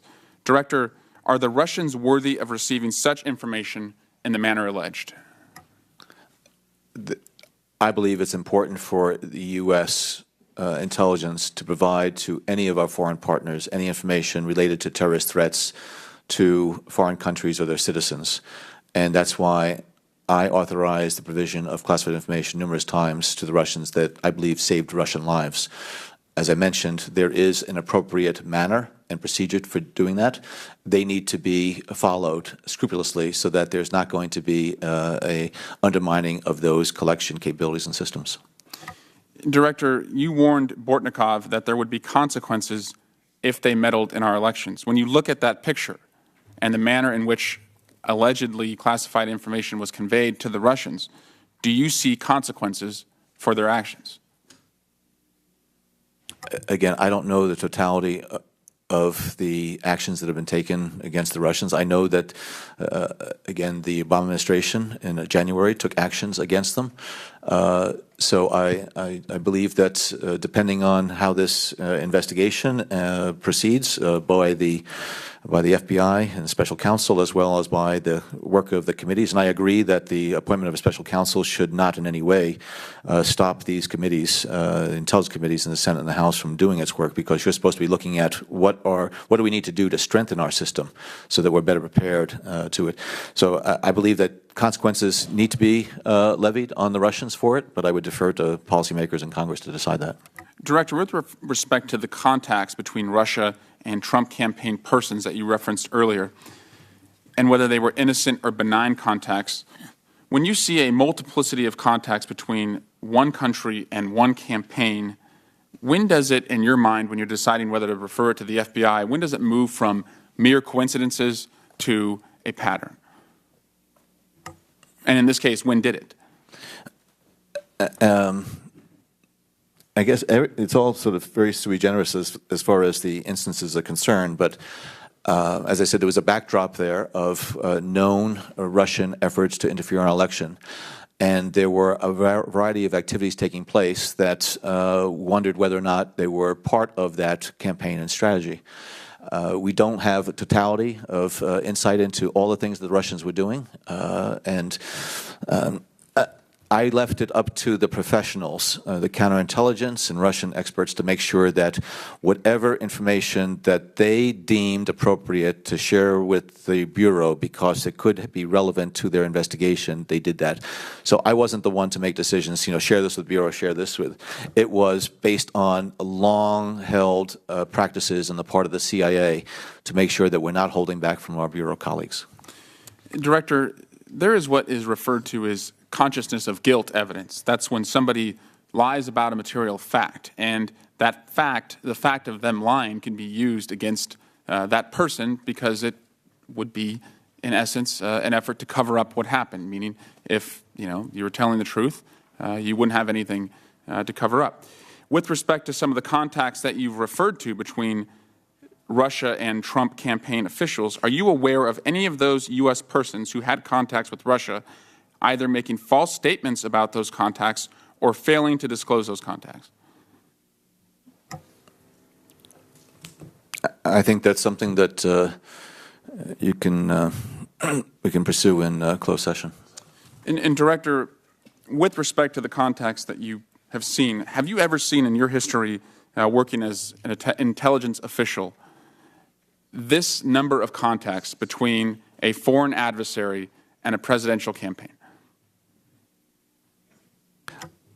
I think our collection systems have increased over the years, and so I don't know whether or not it's a result of better collection or because there were more contacts this time than not. I just do not have a basis to make a determination about that. Thank you. Yield back. Jim is back to Dr. Winster. Thank you, Mr. Chairman. Thank you, Mr. Brennan, for being here today and your candor in this conversation. Have you ever been asked to give your opinion to the FBI about whether intelligence you gathered should lead to an investigation? Do they engage you in that way? You said there's FBI engaged in the CIA, so I didn't know if they have an opinion or ask your opinion on that. Well, we would make a referral to the Department of Justice in many instances when we saw classified information appear in the public in an unauthorized fashion. And so that referral is made to the Department of Justice to determine whether or not there should be a follow-up investigation. And it's the FBI that then takes a look at the circumstances and makes the decision. So that would be the referral we make. Okay. And we've pretty much established that Russia and the Soviet Union, they've tried to meddle with our elections for years. Now, you came in as director after the last election.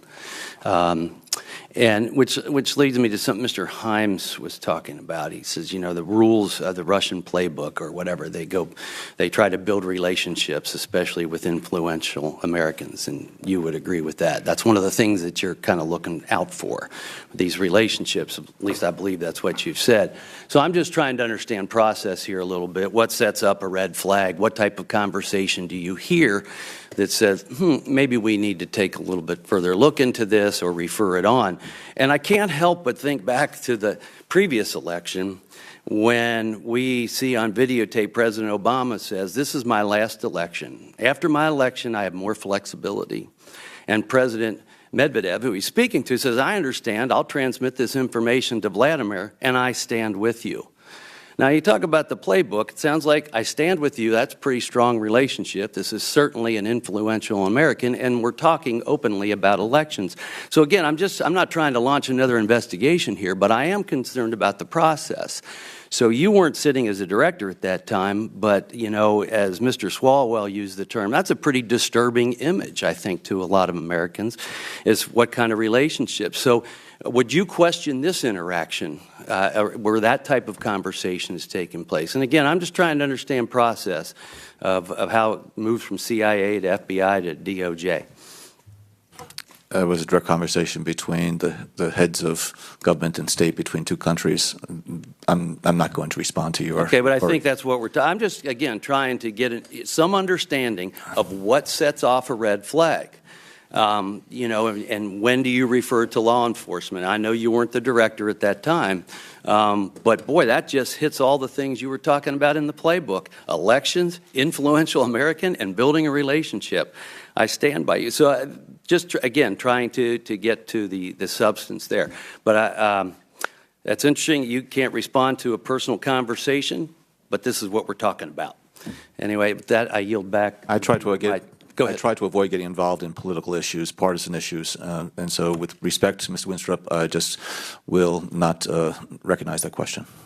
Well, thank you. And with that, I yield the remainder of my time to Mr. Gowdy.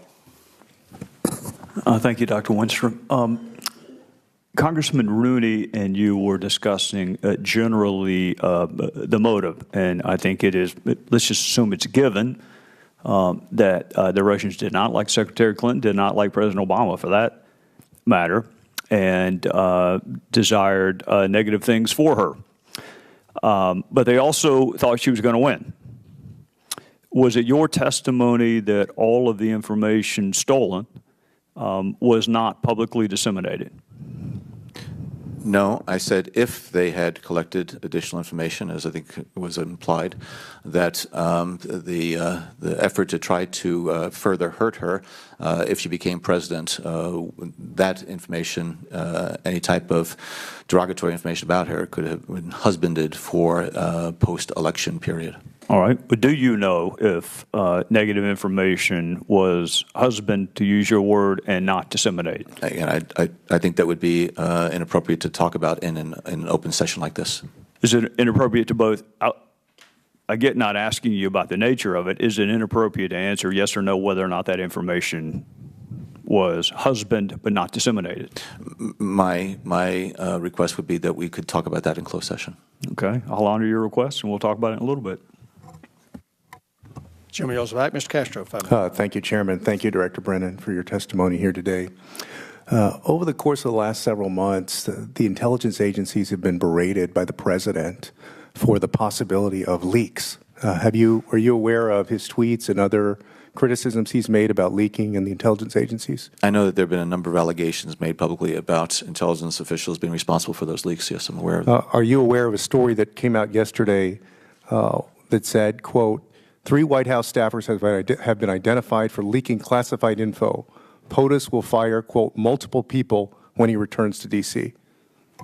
I'm unaware of that story or the facts, if any, underneath it.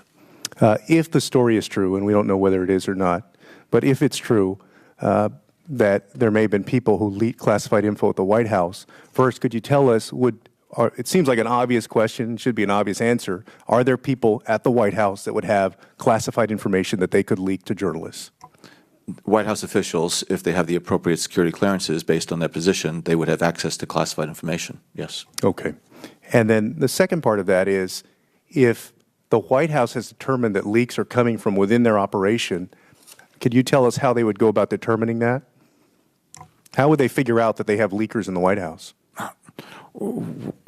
If there is a sense that there are unauthorized disclosures of classified information from within the White House, I think it's imperative that the FBI be brought into the matter so that there can be an appropriate investigation to determine whether or not that conduct was criminal or not. And there shouldn't be just a independent investigation that takes place. They can do some efforts to try to contain any hemorrhaging of information, but it really is the responsibility of law enforcement and the Bureau to investigate criminal leaks of classified information. Oh, thank you. Now, I have some questions about the IC assessment itself and the declassified report, because there has been a lot of disinformation and confusion about the intelligence assessment, and it's been attacked also. So, Mr. Brennan, when did the IC start warning about the Russian threat, and how was the assessment produced? Do you believe that the people working on it had the requisite skills and expertise to write such an important assessment? Well, the intelligence community assessment that was produced in early January was initiated by President Obama in early December to ensure that there was going to be a full accounting of Russian activities, and directed that there be a classified and unclassified version of that. The effort to uncover the Russian activities took place prior to that, and in both instances, I believe that the right people with the requisite array of skills were involved in the initial collection effort and assessment effort about Russian activities up to and even in the aftermath of the election in November. And then there were additional individuals who were added to a group that could draft that assessment so that it could be produced in early January. And let me ask you, how and why did all three agencies come to such a high degree of confidence about their assessment? I think that they rigorously interrogated the data, had very careful and deep discussions about what the data told them about their assessments, and so therefore there was a unanimous consensus among the three agencies and the ODNI about the judgments. There was one variation as far as the NSA's confidence level in terms of the Russian advocacy for Mr. Trump, but with that lone exception, it was a consensus assessment. And the report also talked extensively about the role of WikiLeaks in working with Russia on this covert action campaign. Can you talk a bit more about how they fit in? Well, I think as the assessment says that the Russians used a cutout for the WikiLeaks exposure. And when you look at the WikiLeaks releases over time, you can see that sometimes they are timed to coincide with certain events, and they, I think, are always intended to undermine U.S. national security. And Russian protests that they are not working with WikiLeaks, and WikiLeaks protests they're not working with the Russians, I think on both parts are disingenuous. And then let me ask my final question, because I'm running out of time, back to the leaking at the White House or potential leaking. What surveillance methods would the President or the White House have authorization to engage in on its own staffers that would be legal, and where might they cross the line? I am not a lawyer, and you would have to go to the Department of Justice and the FBI in terms of what statutory authorities they might have, which I just am not aware. I don't know. Thank you, Director. Gentleman's time has expired. Mr. Stewart, 5 minutes.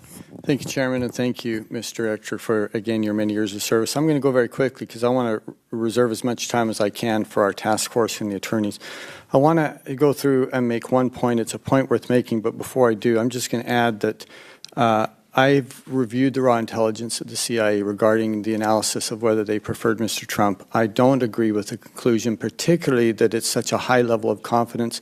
I just think there should have been allowances made for some of the ambiguity in that, and especially for those who didn't also share in the conclusion that it was a high degree of confidence. But having said that, I do think we can agree that Russia wants a weakened U.S. president. Would you agree with that? Yes. Yes, certainly. And in regards to Secretary Clinton, you have said that their primary goals seem to be to weaken her candidacy so that she would be a weakened U.S. president.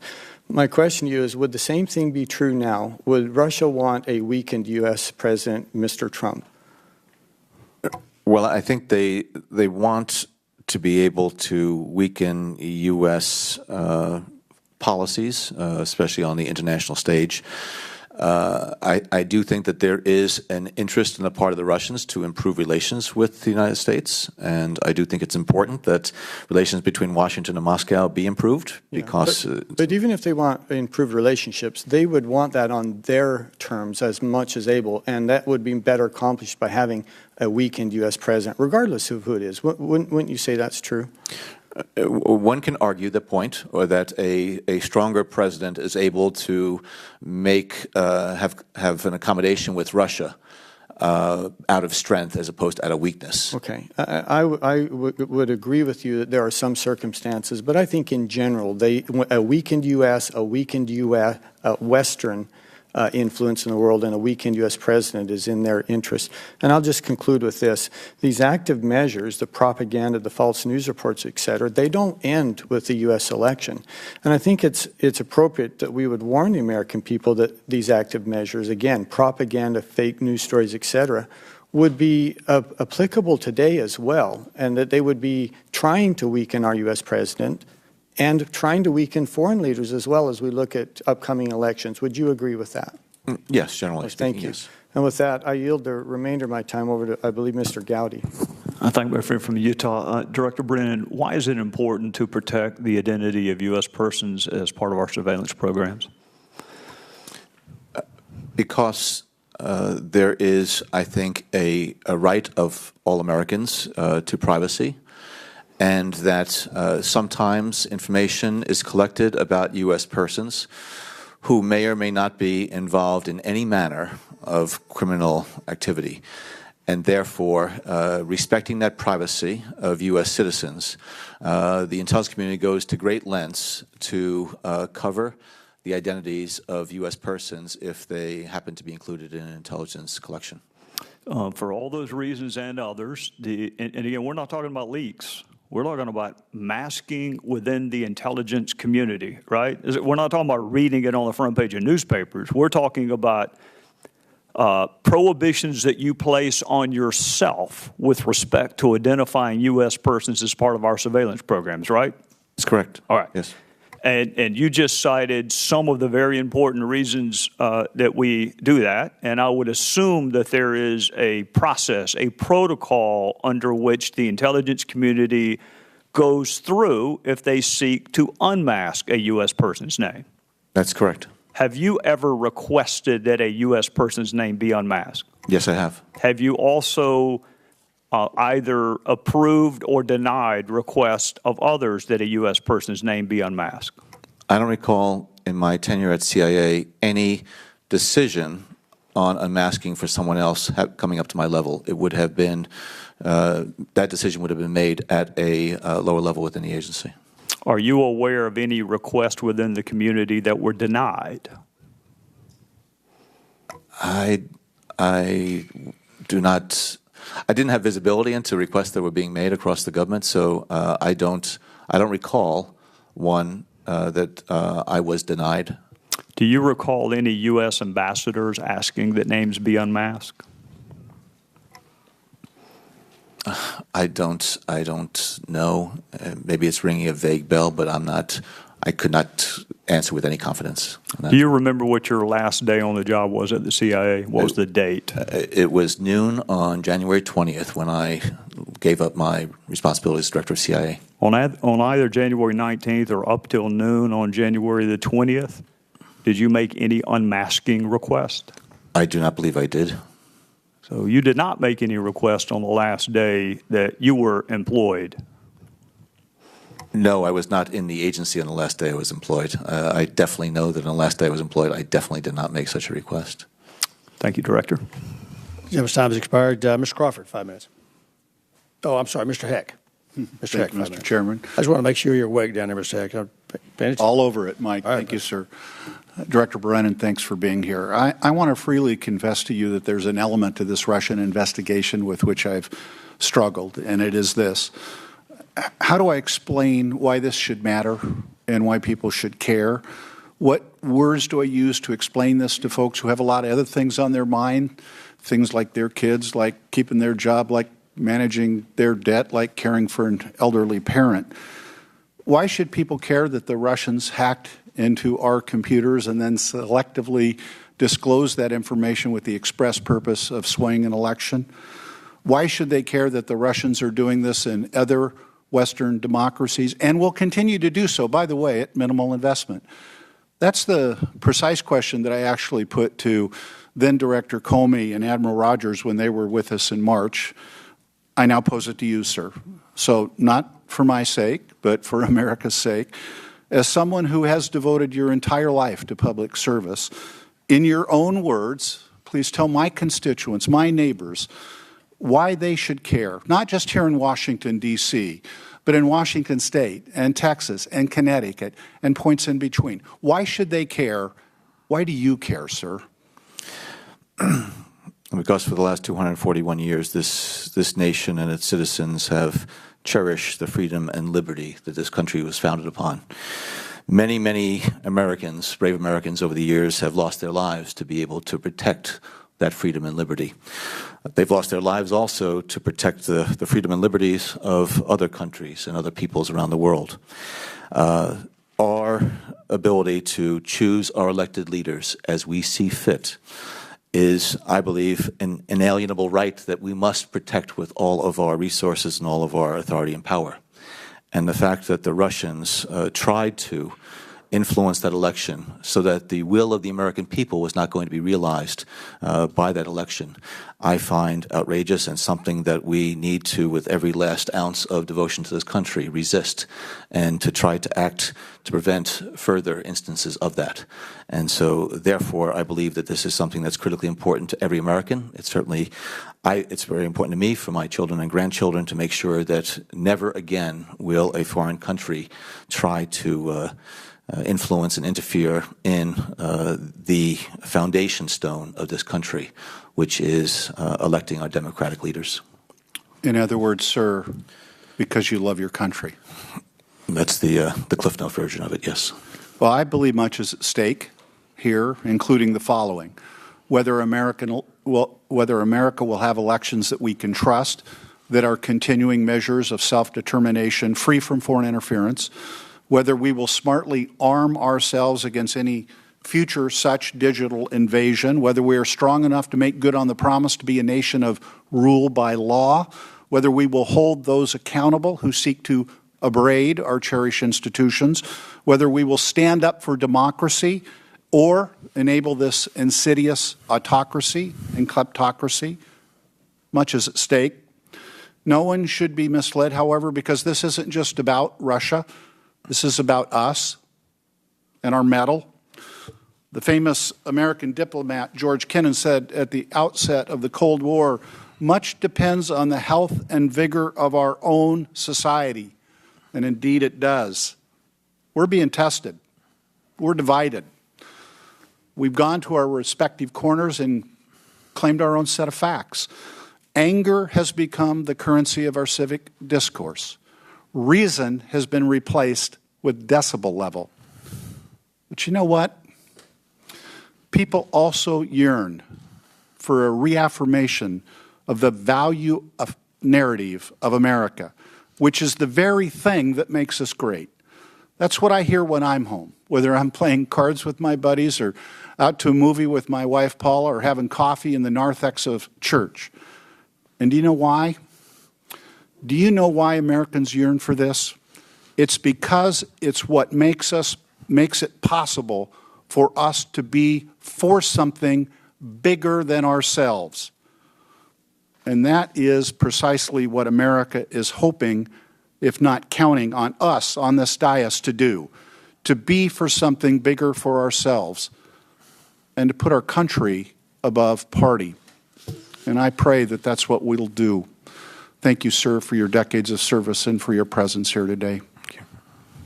Gentleman's time has expired. Mr. Crawford, 5 minutes.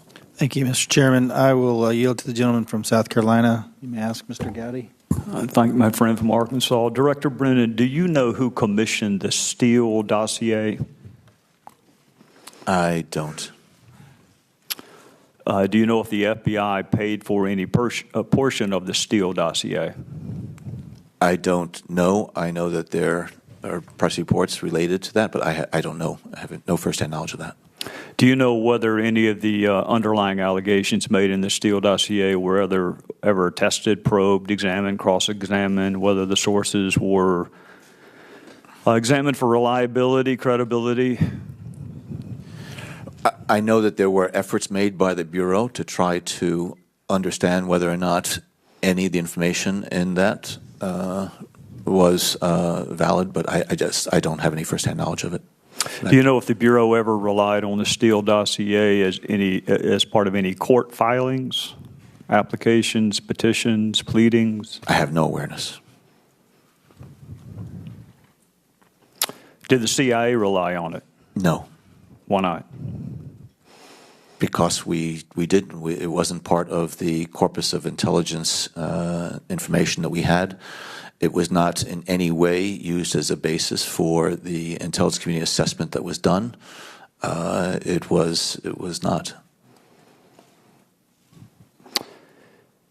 All right, this is my last line of question. I hope I have waited sufficiently long enough to ask you about leaks to not inflame the anger of our friends in the media who think Republicans are hyper-focused on it, so we'll just do it last. Some of your colleagues have testified that our surveillance programs are critical, vital, indispensable to our national security. Do you agree with their assessment? Speaking generally, yes, some of those programs are absolutely essential and vital to our national security. Do you agree that there is at least a tacit agreement between the American people and their government that they will allow us certain power, certain freedoms in exchange for safeguarding the privacy of the information collected? I think there is certainly an expectation that there would be a protection of privacy as the government carries out its responsibilities, yes. And you and I discussed some of those privacy protections even within the intelligence community as it relates to U.S. persons. And you've been very clear this morning. In fact, I've noted the times you've said U.S. persons. You could have inserted a name, but you did not. You had the discipline to say U.S. person. And that discipline is practiced throughout the intelligence community unless and until there is a request to unmask that U.S. person's name, correct? I would like to think that discipline is still exercised even if a request to unmask a name is made. All right. So we protect U.S. persons even within those like yourself and Director Pompeo and Admiral Rogers and Director Comey and the people that we trust with awesome powers. We still impose some restrictions on them and that they have to request an unmasking. There has to be, I assume, a justification. You can't just wake up in the morning and say, hey, I feel like knowing who participated in X, Y, and Z. There has to be justification, right? Yes. All right. So how do we get from that to names being on the front pages of certain major U.S. newspapers? It's an excellent question. What would be an equally excellent answer? That somebody violated their oath to protect classified information and violated that oath and shared that information in an unauthorized fashion with members of the media. Well, my friend from Washington, and he is my friend, I was impressed not only with his eloquence, but the conviction with which he just spoke. But I've got other colleagues, not from Washington, that tend to minimize the nature of leaks as if there is somehow a weighing and a balancing that needs to take place between how interesting we may find the underlying information, how interesting we may find the underlying names. I have seen attempts, unfortunately, by members of this very body to mitigate and explain away and minimize what it does to the surveillance programs to have leaks of classified information. So I will finish with this. I believe there's some surveillance programs that are up for reauthorization. What would you say to the American people as names are unmasked on the last day that people are in office and classified information appears on the front pages of major U.S. newspapers? How would you tell your constituents, let's reauthorize this program again despite the fact that we have abuses? How help us make that argument when we go home? Mr. Gowdy, you and your colleagues here are going to have to make that argument based on the merits of the program and the importance of it to our national security, as well as trying to send a reassuring message to them that if there have been any abuses of the accesses to that information, either because of the number of people involved or those who were, in fact, violating their oath of office, that you and your colleagues will do everything possible to make sure you work with the executive branch to minimize and mitigate that danger and that prospect. Gentleman's time expired. Mr. Stefanik. Thank you, Mr. Chairman, and thank you, Director Brennan, for your service. My questions will be focused on the process and development of the intelligence community assessment. As you know, the previous administration directed the intelligence community to produce a comprehensive intelligence report assessing Russian activities and intentions on December 9th. The unclassified version of that report incorporated information as of December 29th. In your experience as an analyst and as the director, what is the average time that it typically takes to produce an IC assessment? It can range from days to months to years, in fact, depending on the complexity of the matter, as well as the urgency of getting something out, does vary widely. So you noted that the complexity can have an impact on the timeliness to produce a comprehensive report. This report was produced in just 20 days in December. Was there anything about this interagency process that differed? The timeline, the approval process, the editing, or the staffing? I think it followed the general model of how you want to do something like this, with some notable exceptions. It only involved the FBI, NSA, and CIA, as well as the Office of Director of National Intelligence. It wasn't a full interagency community assessment that was coordinated among the 17 agencies. And for good reason, because of the nature and the sensitivity of the information, trying to, once again, keep that tightly compartmented. But in terms of the rigor and the analytic tradecraft, as well as the sourcing, and as you, I think, know in the classified version, it's extensively sourced, it tried to adhere to the general standards. So at no point there was never an individual within the administration outside of the CIA, the FBI, the NSA, or the DNI that reviewed, edited, or was part of the staffing process? Not to my knowledge, but I wasn't overseeing the production process and the review process. The DNI was overseeing the production process? Yes, it was a DNI-produced assessment. So it's unclear whether anyone else on the NSC or the White House was part of the approval or review process from the knowledge that you have? They naturally would not have been part of any type of review or editing process, no. What happened between December 29th, the date of the last information listed in the ICA, and January 6th, when the report was published? Were there any additional edits or approval process outside of the norm? I think it was those last few days were used to further refine. People worked over the holiday period, but again, it was trying to make sure that the products could be provided to the former president and the current president in that first week of January. As we know from your testimony, the Russian role in hacking of U.S. political entities was first reported in July 2016 and was publicly acknowledged by the IC in October of 2016. Why wasn't the intelligence community-wide assessment of these activities ordered until December?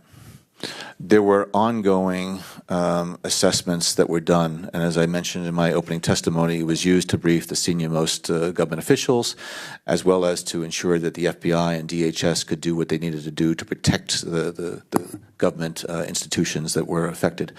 And so, again, there were periodic assessments as we were learning more through the process. It was additional detail.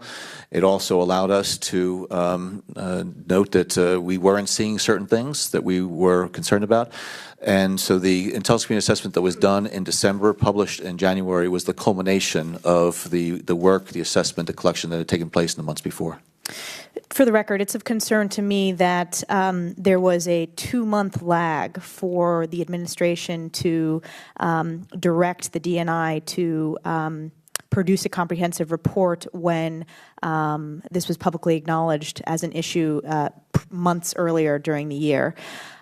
I want to touch upon the previous administration's actions on December 29th in response to the Russian government's harassment of U.S. officials and cyber operations, which declared persona non grata 35 Russian intelligence operatives and the closure of 2 Russian compounds in the U.S.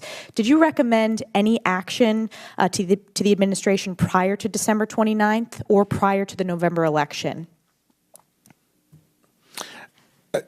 I wasn't recommending. We had discussed what different options might be. So let me ask, did you suggest or present different options prior to the election or prior to December 29th to the administration? That's something that could be discussed in a closed setting. Thank you. My time has expired, or is about to, and I yield back. Mr. Hurd, 5 minutes. Thank you, Mr. Chairman. And Director Brennan, I would like to join my colleagues in thanking you for your years of service, some of which we overlapped in the CIA, and I hope you are enjoying not getting late calls at night. And you look fresh. My first question, and I apologize in advance for asking some questions about what did you know when at certain times. I have difficulty remembering what happened this morning, but nonetheless, I'm going to continue. In 2016, was collecting intelligence on foreign entities' attempts to influence our election a collection priority? And when was that? Last year in 2016. It was a collection priority, yes. It was. Yeah. So does that fall under the broader counterintelligence collection priorities of the CIA? Yes, counterintelligence as well as Russia collection efforts. What is ops intel? It's operational intelligence that is not maybe formally disseminated as intelligence to the community, but it is something of operational value to, for example, an investigation. So prior to the full accounting that happened in December 2016 of we're going to do a complete intelligence assessment, was there any ops intel that was used or changed into intelligence actually disseminated to the broader community during that assessment? There was an effort to make sure that all relevant intelligence that needed to be tapped for the drafting of this intelligence assessment was made available to the appropriate individuals, yes. So is it your understanding that there was information that was in operational channels that wasn't available to the entire analytical community and that was included in that December, ultimately the report that was dated January 6th? I think and again I would defer to the folks at the agency, that classified intelligence report is exceptionally well documented and sourced. And just because something is produced as an intelligence report, it doesn't mean that it goes to everybody in the community. There are recipient lists for that, and depending on the sensitivity of the information, it is either broadly disseminated or very narrowly disseminated.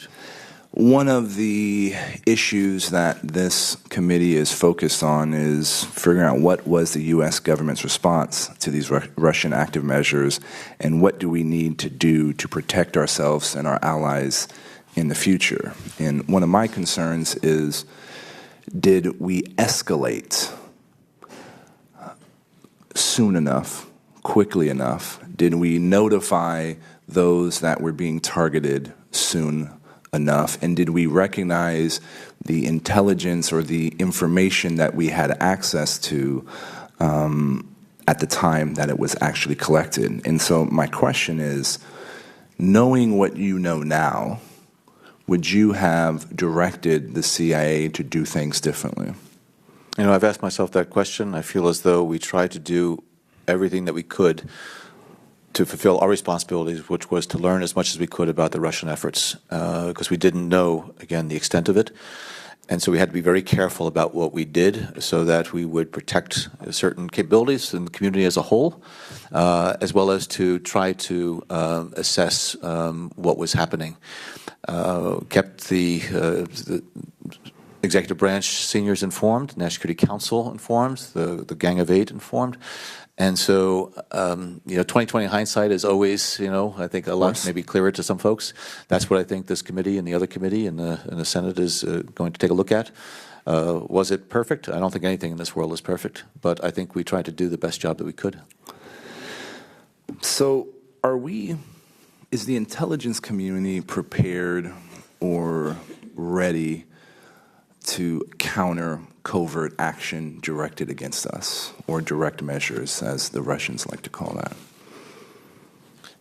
How do we develop a strategy to counter covert action against us? And I only have 7 seconds, so I know that's difficult. And that's why it's easy for me to say is refer to closed session as well as to current agency and other officials. Good copy. I yield back, Chairman. I do want to take this opportunity to say that I misspoke earlier in response to Mr. Gowdy. I was at CIA headquarters on the morning of January 20th. I went there to collect some final personal materials, as well as to pay my last respects to our memorial wall. But I was there for a brief period of time, and just to take care of some final things that were important to me. Yes, sir. Thank you. Well, Mr. Brennan, thank you very much. This is we're at the end of our open hearing.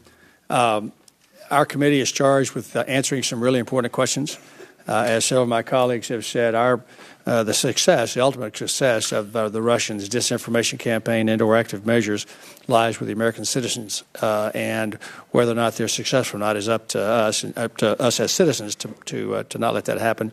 A part of that is how well we inform them of what happened and where, when, and what, all those kind of good things. And so thank you for being a part of that exercise this morning. We intend to have a closed session that will start in about 30 minutes downstairs in the spaces. We've got sandwiches available for you if you'd like. But with that, we are recessed until we get to the closed sessions downstairs. Thank you very much.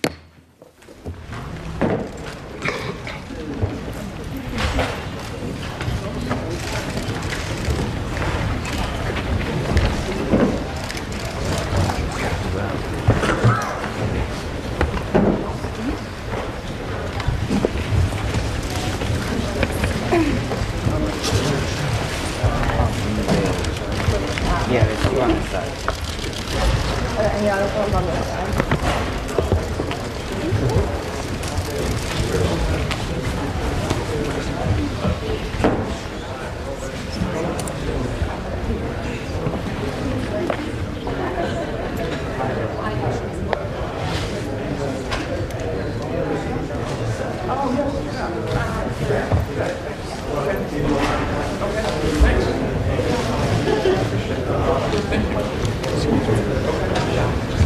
Thanks.